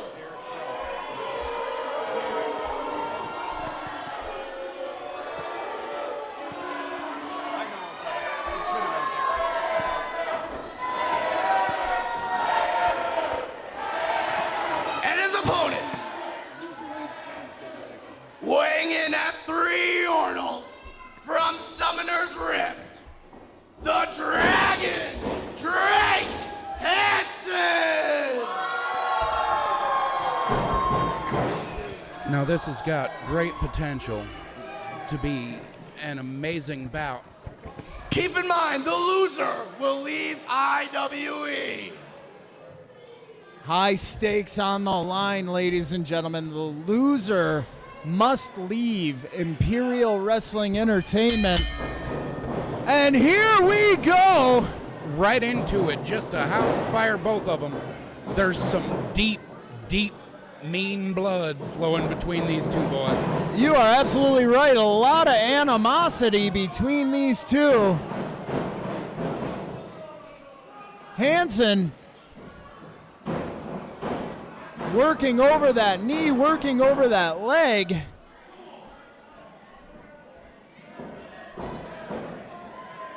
Fans solidly behind Hanson. What's he gonna do? Oh! That looked a little... Well, technically there is no disqualification in this match. You are correct. Again, high stakes on the line, ladies and gentlemen. And what has he got? What is that? That appears to be a 5th edition Dungeons & Dragons Dungeon Master Guide. I've got my Dungeon Master's Guide. And I bet that didn't help Derric Crow remember the rules. But does he have his 12-sided die? I got mine in the car.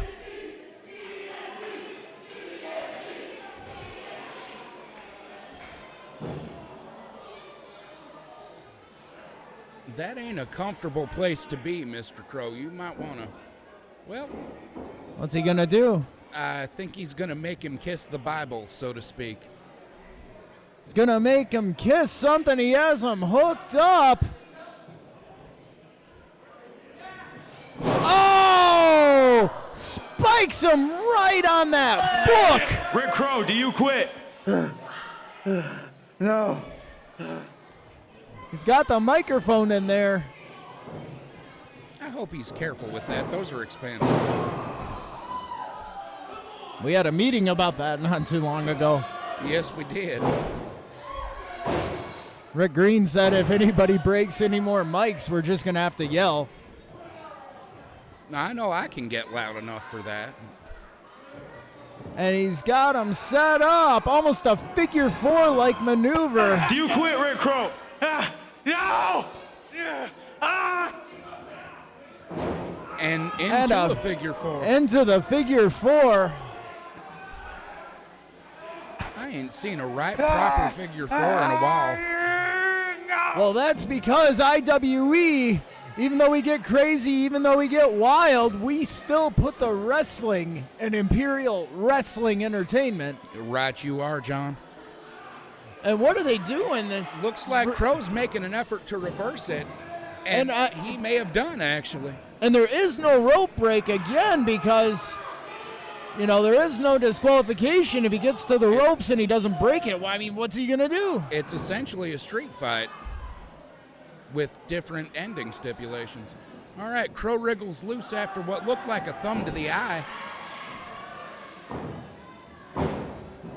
Favoring that knee, but who can blame him?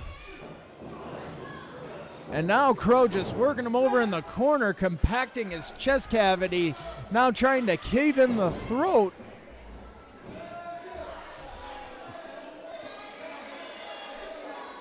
Sorry, I'm not used to commentating. I'm sounding like I'm going through puberty. It's fine. We have lozenges. And what has he got? He's got a chair. Oh, good God. Heavens. Do you quit? No. I think it's going to take more than that to put the dragon down. Oh. Well, whatever he's doing, it's working because Derric Crow is taking full advantage of his downed opponent. Heavens to Betsy. Oh. And a third time right to the sternum. Crow going back out of the ring, trying to pop his knee under the ring. Looks like he's looking for Summit. Another chair? Hanson using that other chair to even sort of get back up to his feet, but he couldn't quite make it. Right in the lumbar spine. And what is he doing? What's he setting up for here? Something that's liable to hurt, I think. Looks like it's a suplex. Oh! But I think Crow took some of that too. Do you quit? He's hurting. No! You see he's got that shoulder taped up. Hanson says no. Wow. I hope it don't get much more weapony than this. I won't be able to. Oh no! Oh, okay. Thank you. Whew. Hanson fighting back. Got him set up for something. Oh, is he going for the old triple swinging neck breaker? He's rolling that die. Oh, Crow done got himself loose. I couldn't quite see how. Oh no. Oh no. No. No, he better move. He better move. Oh my God! Mother of pearl. Look how torqued Do you quit? Back seat of that chair is. No. Now imagine what his skull is looking like. The human head is not supposed to get chairs rammed into it. Call me old-fashioned. You certainly ain't old-fashioned. I completely agree with that sentiment. Yeah, and I've been hit with a few chairs, but I didn't like it, and I don't want to see it happen to someone else. What has he got now? That is a kendo stick. How'd that get under the ring?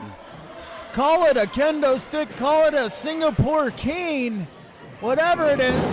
Ooh, thank God Hanson didn't get hit with it. Oh!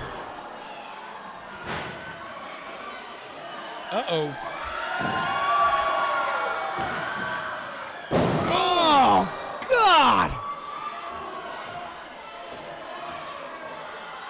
Oh, heavens. Oh! And just, as someone who's been hit with one of those. Do you quit? One of the worst pains I've ever felt. I've never been hit with a Singapore cane or a steel chair, although I did get hit with a big hammer once. Well, consider yourself lucky. These two guys are maiming each other. This is a blood feud. I ain't surprised. Well, one of them might be bleeding after this is over. He's got him in the Dragon Sleeper. He's real close. I think Do you he quit, needs to Rick cinch Crow? up on that arm, but He's cutting off the blood supply to the brain. Said no. oh. I'm not sure how Crow fought out of that. Maybe a rake to the eye. Oh, good Spike night. DDT. This is one of the most brutal matches I have seen in quite some time. The look on Crow's face, the look on Hanson's face says it all. Crow is hanging out a little longer than he should at our prop table there. What does he have? Is that a pair of handcuffs? That is a pair of handcuffs. Oh no. This can't be good.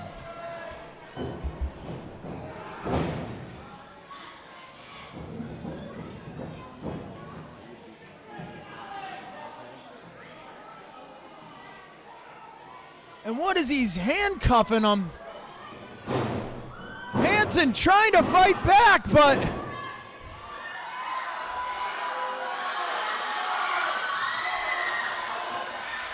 What is... You can tell Nate wants to stop him, but... He can't stop him.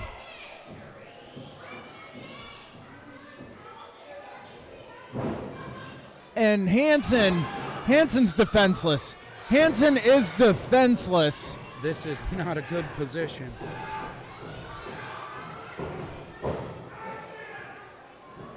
Do you quit? No. No! Saying no, he has that book. He's just trying to grab whatever he can. He's trying to fight for his life. Do you quit, Campbell, this hurts my soul. They used to... Oh! Looks like both of them had the same idea there. They used to be such good friends. What is he gonna have to do to make Hanson quit? He might just have to knock him out. Now where is he going? I believe that's Hanson's friend. I think they're a little closer than No! friends. No.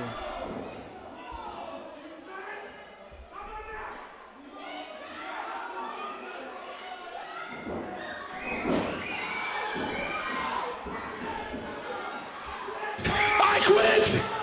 Let her go!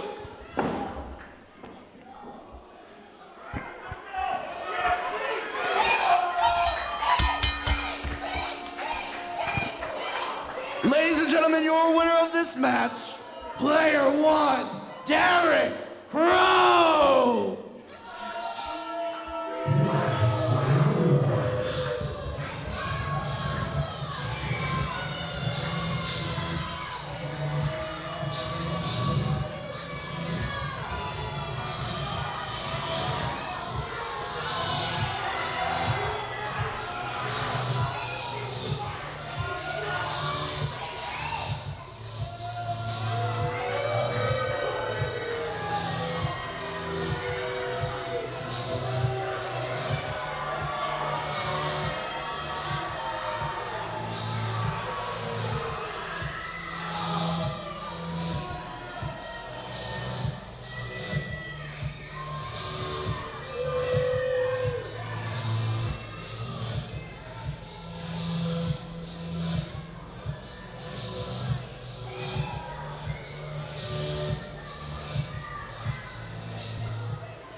I don't know what to say.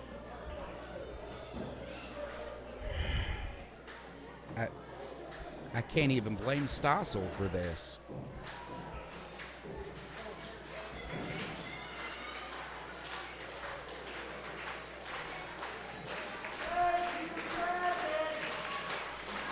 I'm gonna...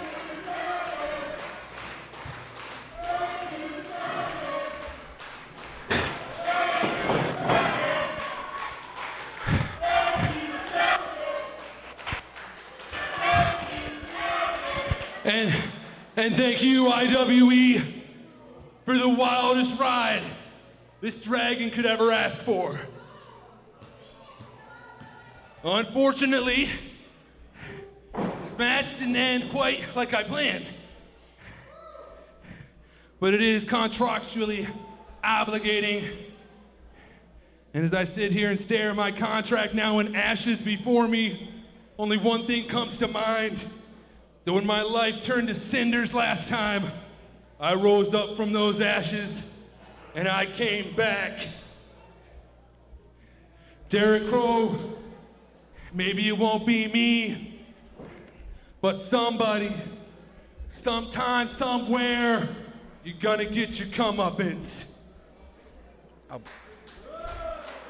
I'll be right back. It has been an honor to fight in front of each and every one of you, and I wouldn't trade it for the world.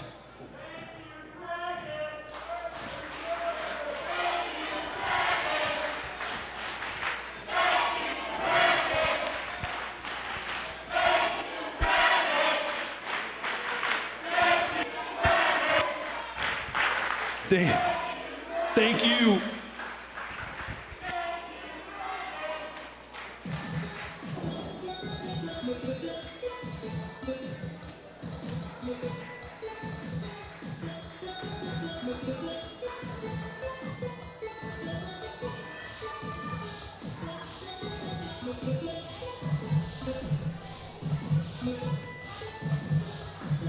I still don't know what to say.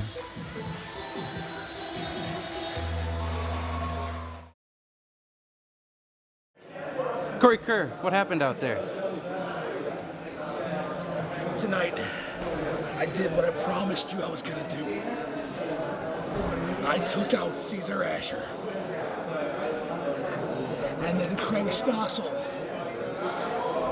comes out and screws me over, and more importantly, screws the fans over out of our moment.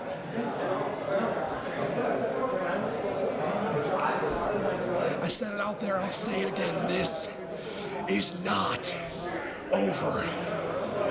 Cesar, I'm coming for you.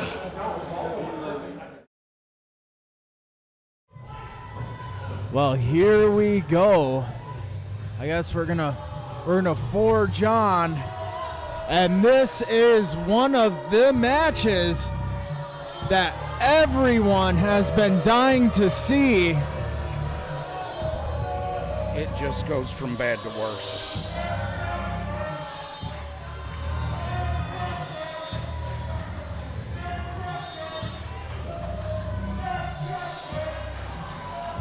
Now I'm gonna try to regain my composure here. Chuck Hammer is out there. If you see me trying to get up out of this table, I need you to stop me, okay? Yes, sir. I'll do my best. Look at him with that phony baloney injury out there.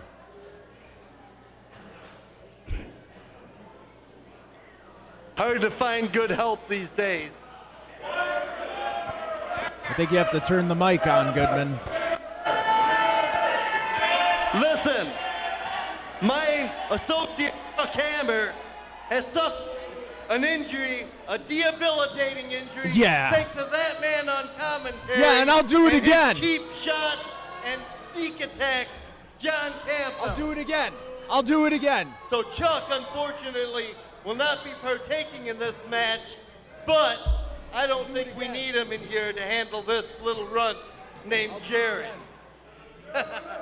So, enjoy this time that you will ever see Jared again. Jared, I'm giving you an opportunity right now to come out here and lay down in the middle of this ring, and I'll just pin you, and you can leave without getting the beat of your lifetime.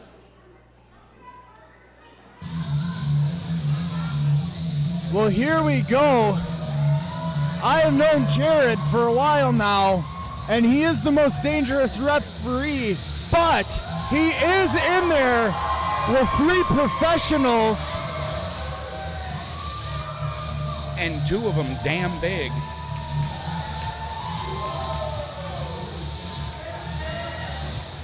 And not to forget Chuck Hammer on the outside. Fake crutch or not, he will doubtlessly be a factor.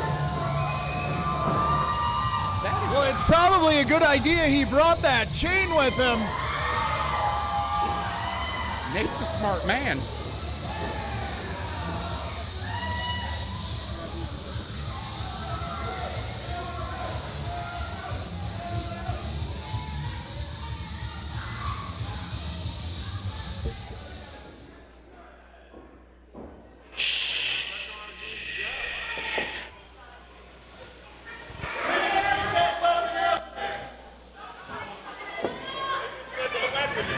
When I say, hey audience, you say, hey what? Hey audience. Hey, what?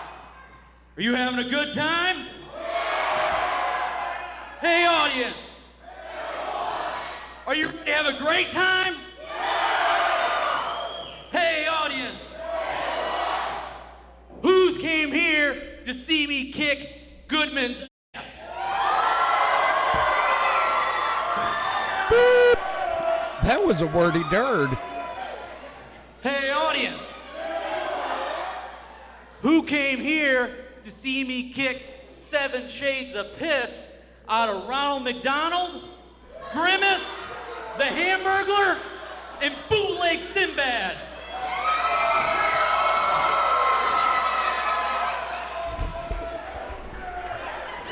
Well, we just got thrown off of every network we're on. Yes, sir.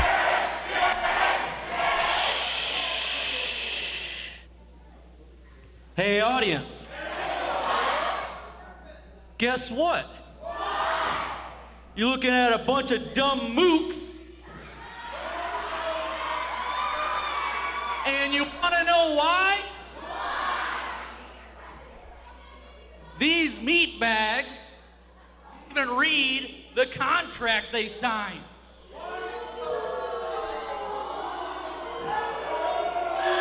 Uh-oh.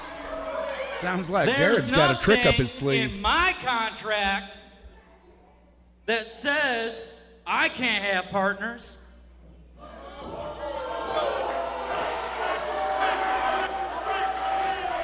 So why don't we get them out here?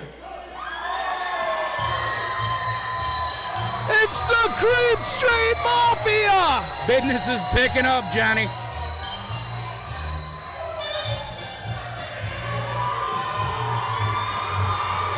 Here we go! A 6-man tag! Mad Dog Jared Warren and the Cream Street Mafia versus the Goodman Detective Agency.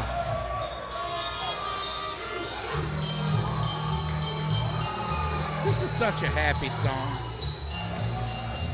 Well, I'll tell you who's not happy. Goodman and his goons. They did not expect this. They expected a 3, and let's face it, with Chuck out there, a 4-on-1. Well, Goodman might not be happy, but I sure am. All right, I suppose I'd best to handle business. I'll be right back with you. All right, I'll be here. I'll make sure nobody ate the donuts they gave you earlier. Ladies and gentlemen, the following 6-man tag contest is scheduled for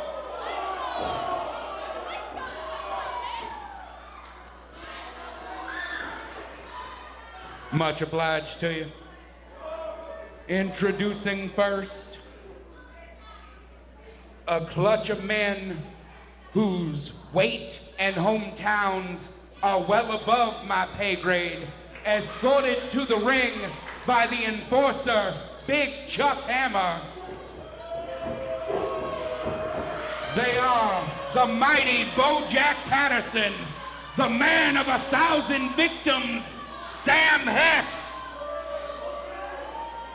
and the private eye himself, Mike Goodman, the Goodman Detective Agency. The only thing good about them is the word good in their name. And their opponents, first at a combined weight of 500,000 carrot cakes, they come from the hometown bakery in Bakersfield, California. Bakersfield. The American dream of cookies and cream, Nick Baker, De Churro, Roberto Cruz, the Cream Street Mafia!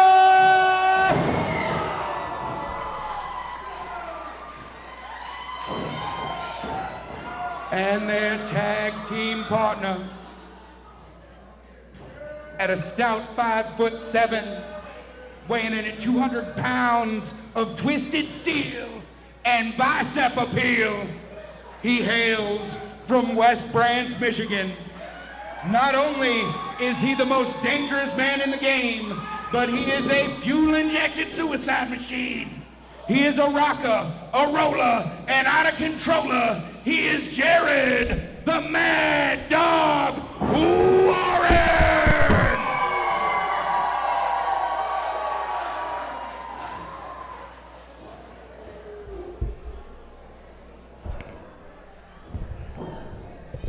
Ooh, sorry if that clanged real hard. We dropped the microphone.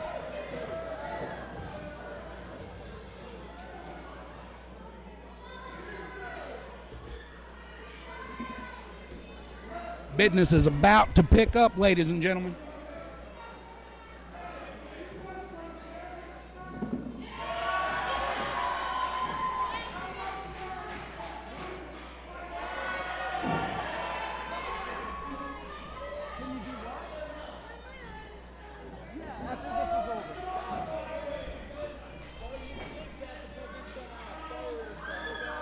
I don't know. I gotta do this. This is gonna happen now. Let's see. It looks like they're gonna put Mad Dog in first.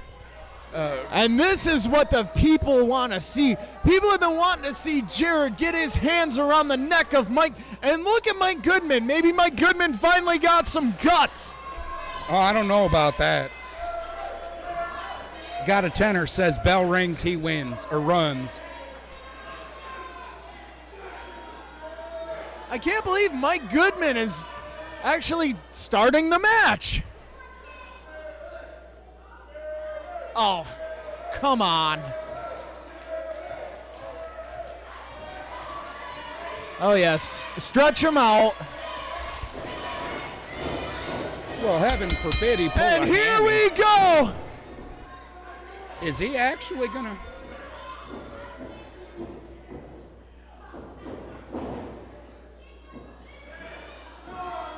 Come on.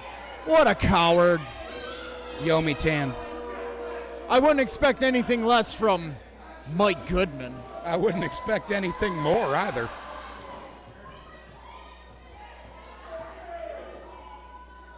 Test of strength.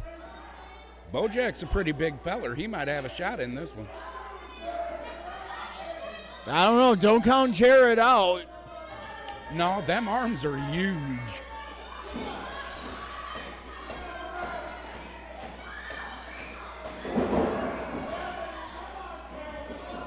Test of strength.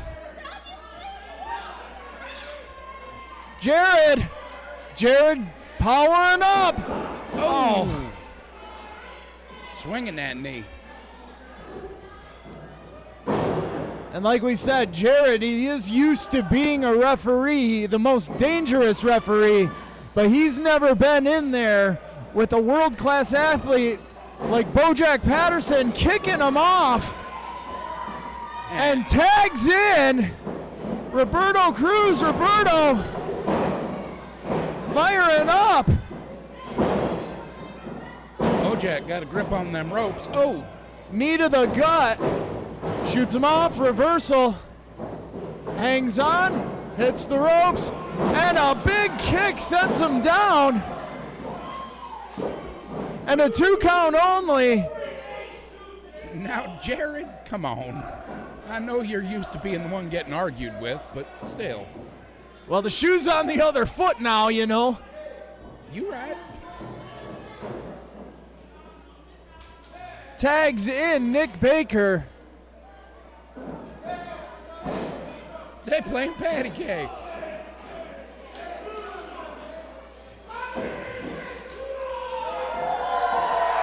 And the fans solidly behind the boys from Bakersfield. Oh. And a big low clothesline sends him down.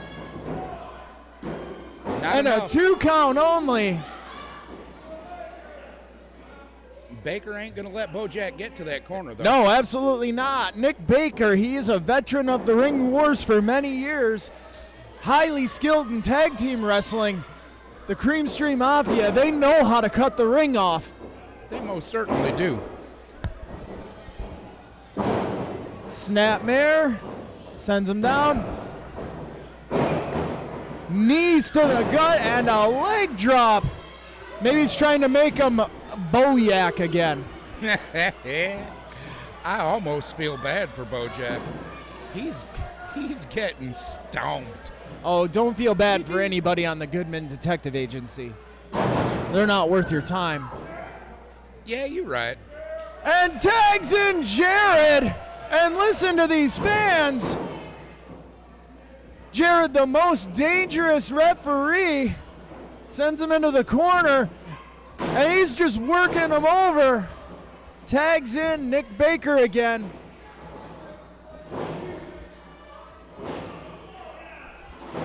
Baker driving those shoulders into the abdomen of Bojack there. Got an Irish whip and Sends a him off. reversal. Oh! And Sam Hex nearly killed. Sam Hex with the low bridge. You're right. He could have came down. I think he might have came down on his head out there. He almost hit his head on the apron. Heavens to Murgatroyd. Oh, Lord. Oh! And Sam Hex dropping the big elbow.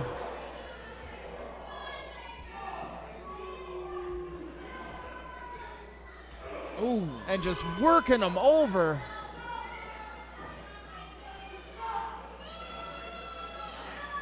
Oh, and a leg drop right to the throat. And now they're just picking him apart. Poor Mr. Baker has found himself in no man's land.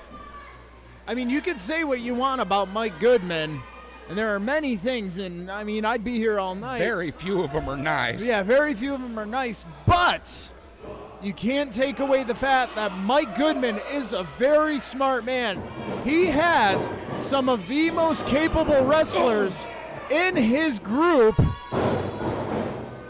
and he has some of the most dangerous wrestlers doing his bidding, as we could see by that leg drop to the back of the head.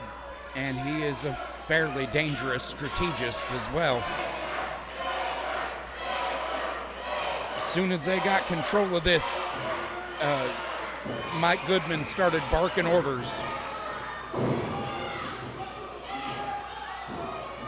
Jared barely got out of the way of that. Looks like Bojack caught him in the shoulder. He still clipped him, you're right. Bojack made his debut last year, and he's been a force to be reckoned with since then. Yes, sir.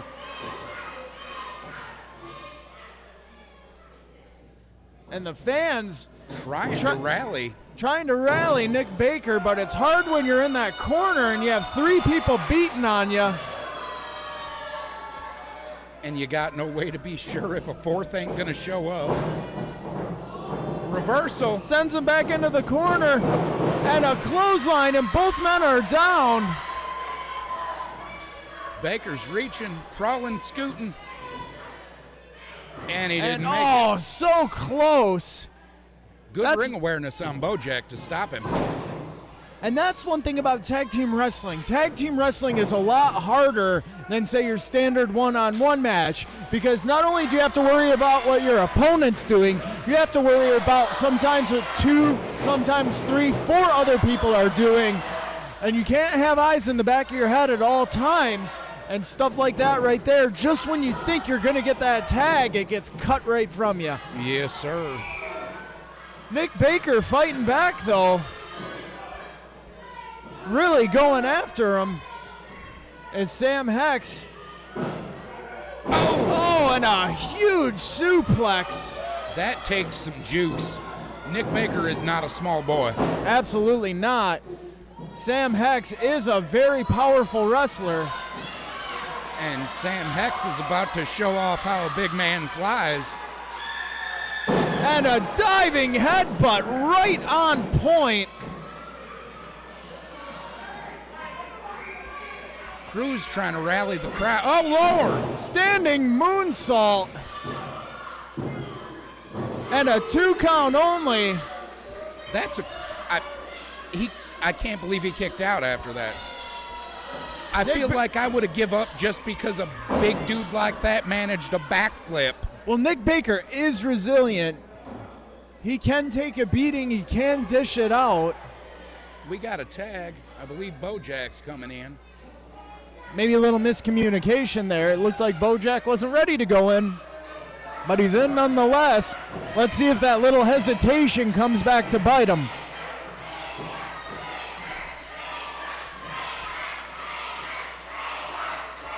Nick trying to fight back, rallying behind this. Oh! And Bojack again just Again, no love lost between the Cream Street Mafia and the Goodman Detective Agency. Oh. And he just closed. Hey, that's effective too. Take the distraction where you can get it, man. And both men are down.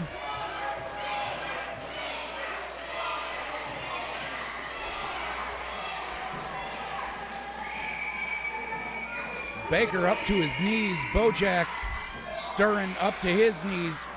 Cruz still dazed on the outside. And a big DDT. Damien's dinner time. But Now Sam Sam's Hex. back in. And here comes Jared. Here comes Jared. Ducks the clothesline. Gonna have to, oh heavens to Murgatroyd. Sam Hex out of the ring.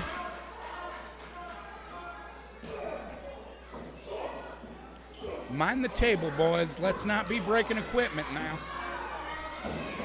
And Nick Baker! Heavens!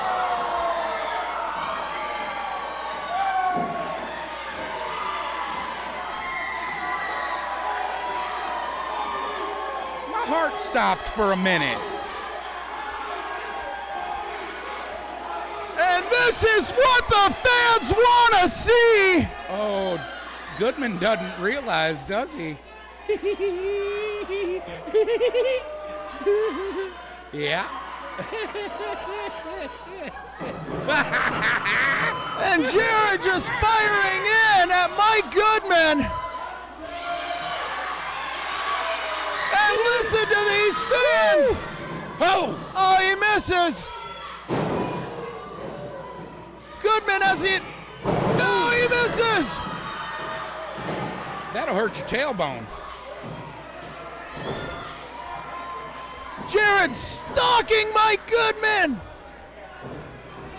Oh, come on. That was definitely in the particulars. Mike Goodman picking Jared up by the beard.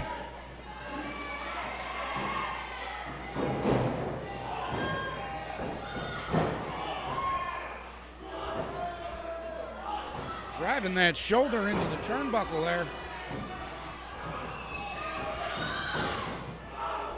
Oh, but Jared catches him!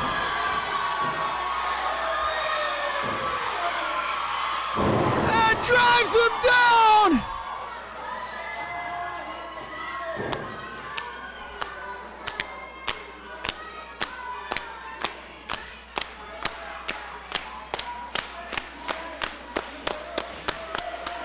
Jared!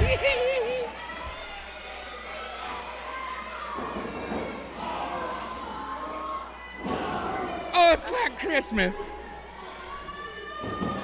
He got him!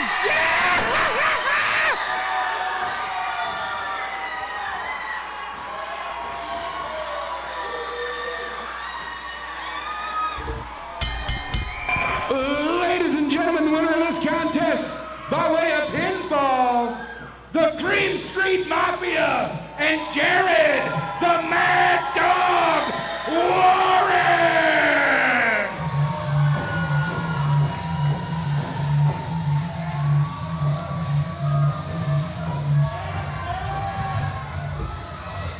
Woo-wee!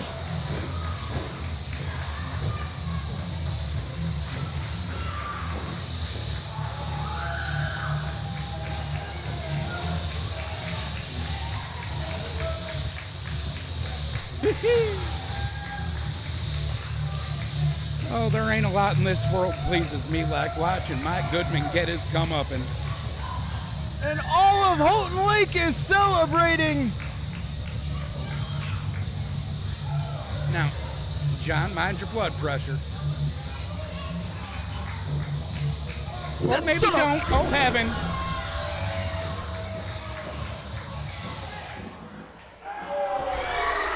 John Campbell making the save.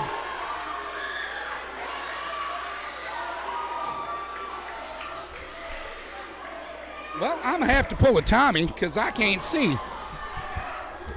All right, now I can see what's going on there. Brawling to the back.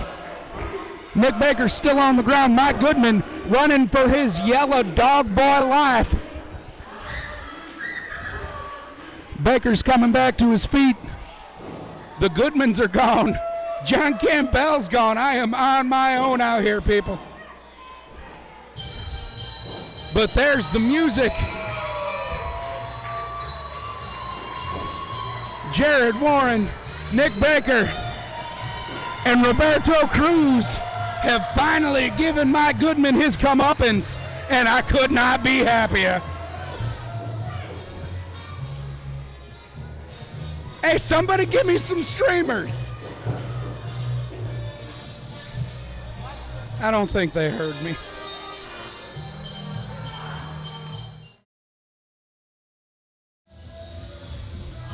I suppose that I've got to get in that there ring, because this is a big deal.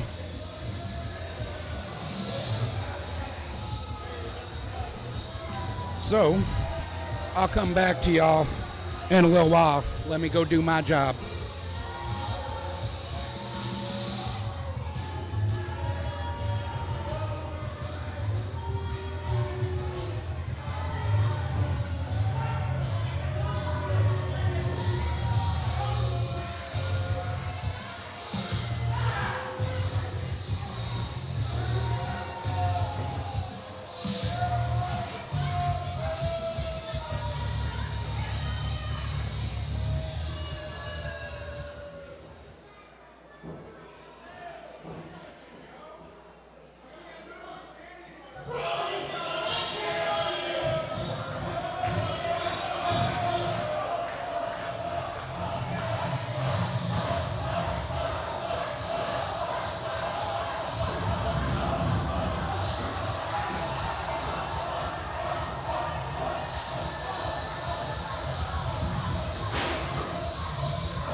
Ladies and gentlemen, the following contest is scheduled for, thank you very, very kindly, and the Imperial Wrestling Entertainment Heavyweight Championship will be on the line.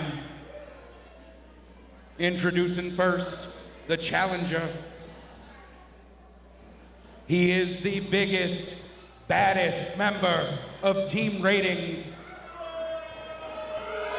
Personally chosen by executive producer Craig Stossel because he weighs 400 pounds, because he can come from anywhere he wants, and because he is the ratings booster, Bill Blackwell!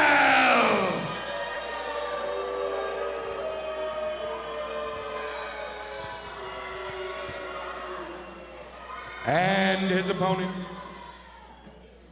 weighing in at 225 pounds and hailing from Santa Fe, New Mexico, he is your reigning Imperial Wrestling Entertainment Heavyweight Champion. He has the deadliest lariat in the ring, Benjamin Brody!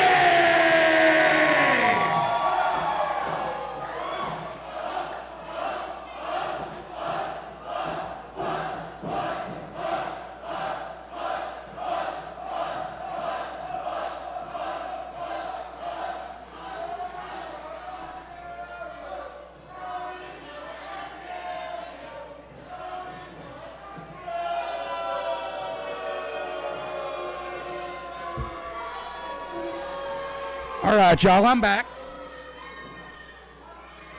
Sorry for the delay there. I'll do my best to call this match all on my own.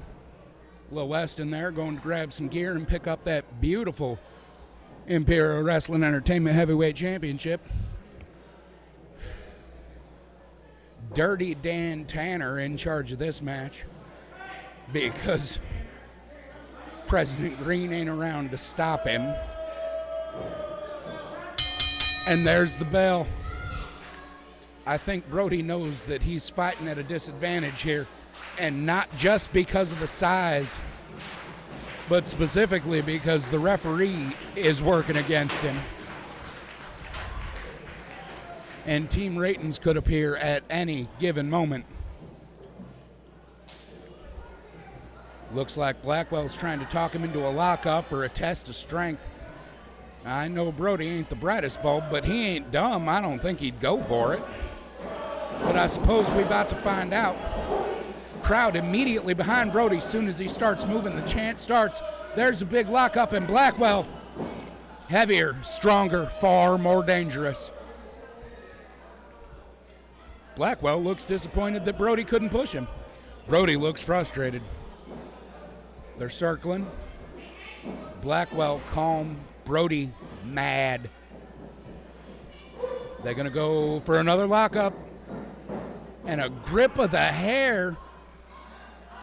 Oh!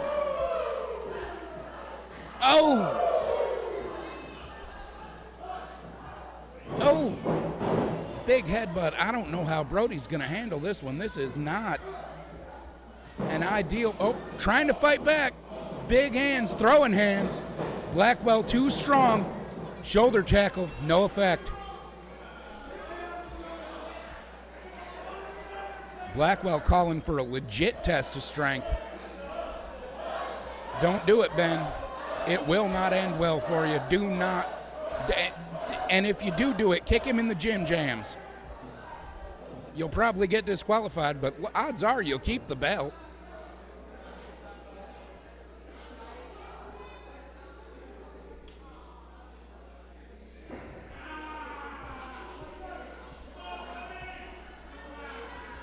Nope. Told you it was a bad idea, Ben. Trying to keep his head in the way so that bridge does not become a pin. Blackwell jerks him back to his feet and chucks him damn near out of the ring. Incredible power from Bill Blackwell. They call him the ratings booster for a reason after all.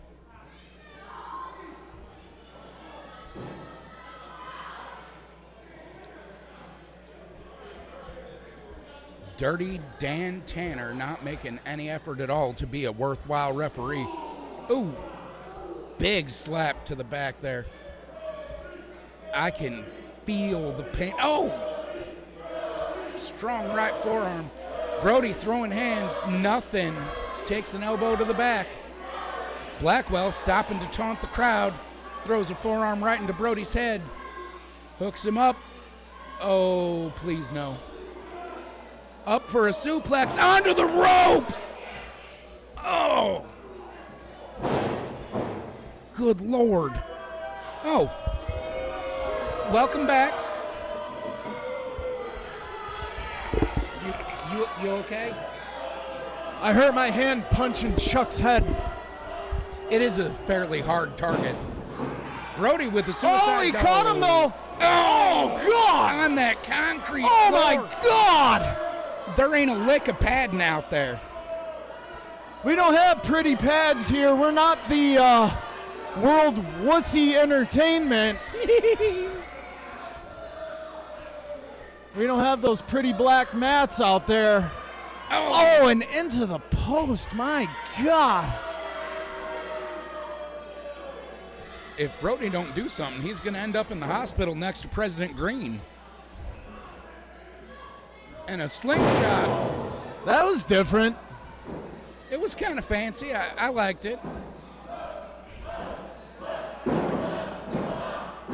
So disrespectful. Well, again, kind of like Fat Tony, you see, stepping on the chest, just a regular cover, something. That's a wear down move in itself. You have all that weight coming down on you. And another stalling. Oh! My God. Blackwell just displaying his incredible strength. We may be looking at the next IWE World Heavyweight Champion. I hope not. It's been a bad enough night as is.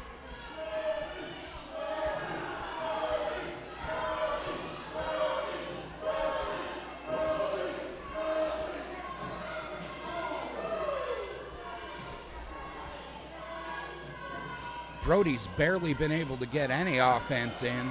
Oh, and a backbreaker. I've only been out here a short time, but I'm seeing a theme working over that back, dumping him on the floor, giving him the backbreaker. Well, I don't think that he'd be able to put Blackwell up for the Tower of Brody as is, but best to make sure, I feel. And Brody just firing back as best. Oh, we have Dan Tanner out there. I didn't even notice. Yeah.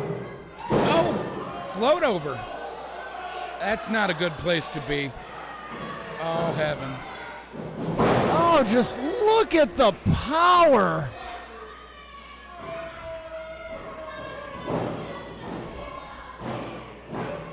The power of Bill Blackwell. And the power of Dan Tanner's fast count. I think Brody may have hurt himself. He's holding his knee. He seems to be struggling some, yeah. His back, his knee. Just hurt all over. Oh, but Brody catches him with the boot. And a DDT. Finally, a little offense out of Benjamin Brody.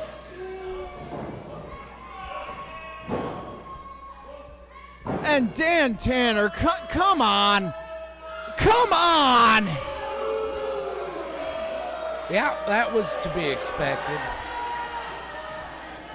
Dirty, low-down, egg-sucking dog Dan Tanner. Well, he got the dirty part right. I don't think he's ever washed that neck brace or ref shirt. If memory serves, that neck brace used to be white. He's got the guillotine choke on him, but I think Blackwell's just powering through it. Even if he does pass out, I wouldn't want to be Brody. He's going to fall forward. Oh, heaven. Oh, and a sit-out slam. Nailing the coffin. Brody's done folded up like a piece of tinfoil. This would be over if Blackwell hadn't knocked himself silly there.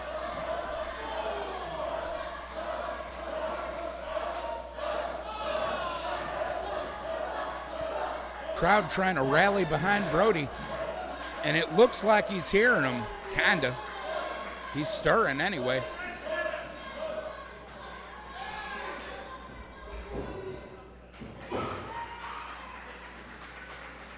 And Brody back up to his feet, Blackwell back up to his feet. You can see the marks all over these men's bodies where they just been beating on each other. I don't know how Brody's standing. Blackwell's only standing because of the ropes. And what is Dan Tanner doing? Come on. He's being Craig Stossel's idea of a good referee. And both men just trading chops back and forth.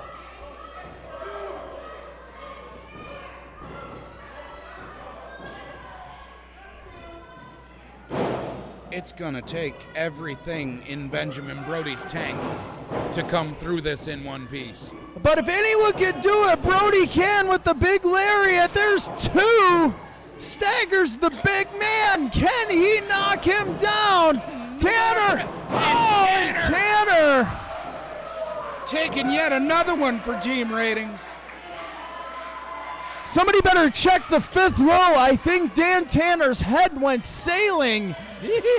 And what is Blackwell doing?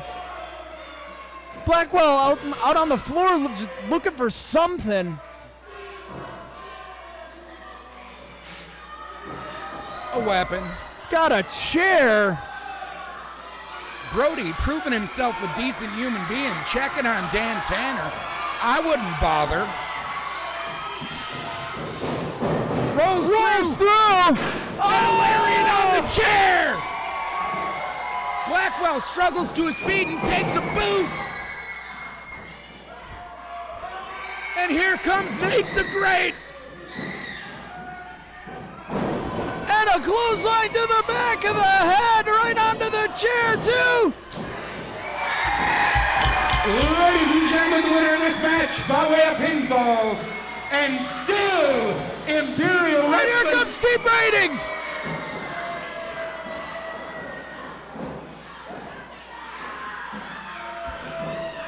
Surprise, surprise, dirty team ratings.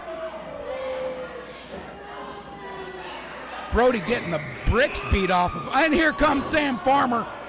Sam Farmer, he's got something. That looks like one of them old flexor exercise bars made of metal. Nate checking on Brody. Dan Tanner might really be dead.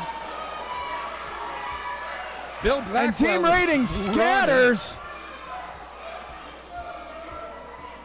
Except for JJ. Except for JJ Hughes, who's still in the ring.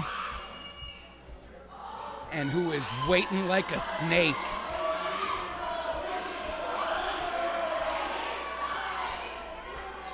I'm not sure Brody even knows where he is right now.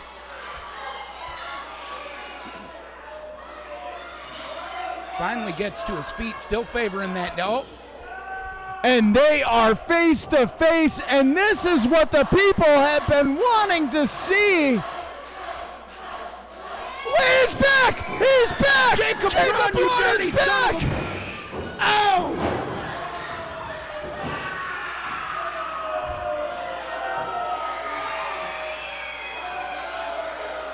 I can't. I have to do it.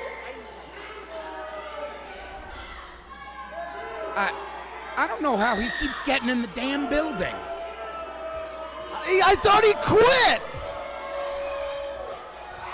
You're either here or you're not. Is he going to join team ratings? All right, Jacob Braun just made me feel better about his existence.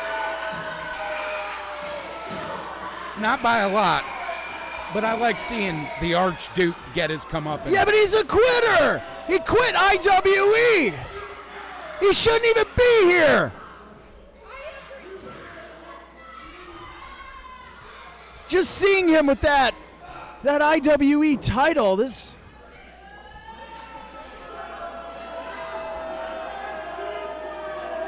Oh, I hope he ain't coming over here.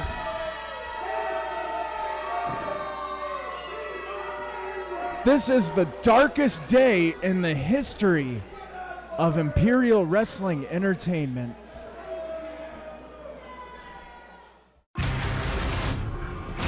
Imperial